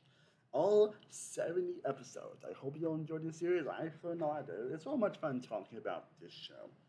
Let me tell you much of the show that always means a lot to me. The show I can always come back to. Like, even the episodes that are towards the bottom of the ranking, honestly, I can see myself always coming back to. It's just a show that generally means a lot to me. It's one of the shows that, honestly, look back on, I actually put in my top 10 of all time, honestly. Probably not at the moment, honestly, but it's a show that's really affected a lot of my life. It's a show that has influence when it comes to my music taste, honestly, and like when we get towards songwriting, and even have certain things that basically influence me as a person, like you mentioned, with that bringing positivity thing. But it's always a fun thing to look back at the show and look back at every single season, every episode, and now we are going to rank every episode of Big Time Rush from worst to best. All 70 episodes of the show. Again, even the bottom episode, I will say, is not even the worst episode ever. Not like a terrible God for a second episode. Just an okay episode. So again, I hope you all enjoyed this video. Let me know how you guys will rank every episode of Big Time Rush down below. Let me know what your favorite each is. And let me know what show you guys want to see me do episode ranking next. I really do enjoy making these videos. Okay, here is my official ranking of all 70 episodes of Big Time Rush. Coming in at number 70, Big Time Lies. At number 69, Big Time Bloopers. Number 68, Big Time Interview. Number 67, Big Time Live. Number 66, Green Time Rush. Number 65, Big Time Bonuses. Number 64, Big Time Cartoon. Number 63, Big Time Rides. Number 62, Big Time Merchandise. Number 61, Big Time Camping. Number 60, Big Time Invasion. Number 59, Big Time Scandal. Number 58, Big Time Double Date. Number 57, Big Time Gold. Number 56, Backstage Rush. Number 55, Big Time Rescue. Number 54, Welcome Back Big Time. Number 53, Big Time Fans. Number 52, Big Time Strike. Number 51, Big Time Contest. Number 50, Big Time Sneakers. Number 49, Big Time Guru. Number 48, Big Time Crush. Number 47, Big Time Reality. Number 46, Big Time Girl Group. Number 45, Big Time Jobs. Number 44, Big Time Blocker. Number 43, Big Time School of Rock. Number 42, Big Time Mansion. Number 41, Big Time Photo Shoot. Number 40, Big Time Cameo. Number 39, Big Time Test. Number 38, Bel Air Rush. Number 37, Big Time Returns. Number 36, Big Time Tour Bus. Number 35, Big Time Girlfriend. Number 34, Big Time Moms. Number 33, Big Time Move. Number 32, Big Time Secret. Number 31, Big Time Movie. Number 30, Big Time Wedding. Number 29, Big Time Prom Kings.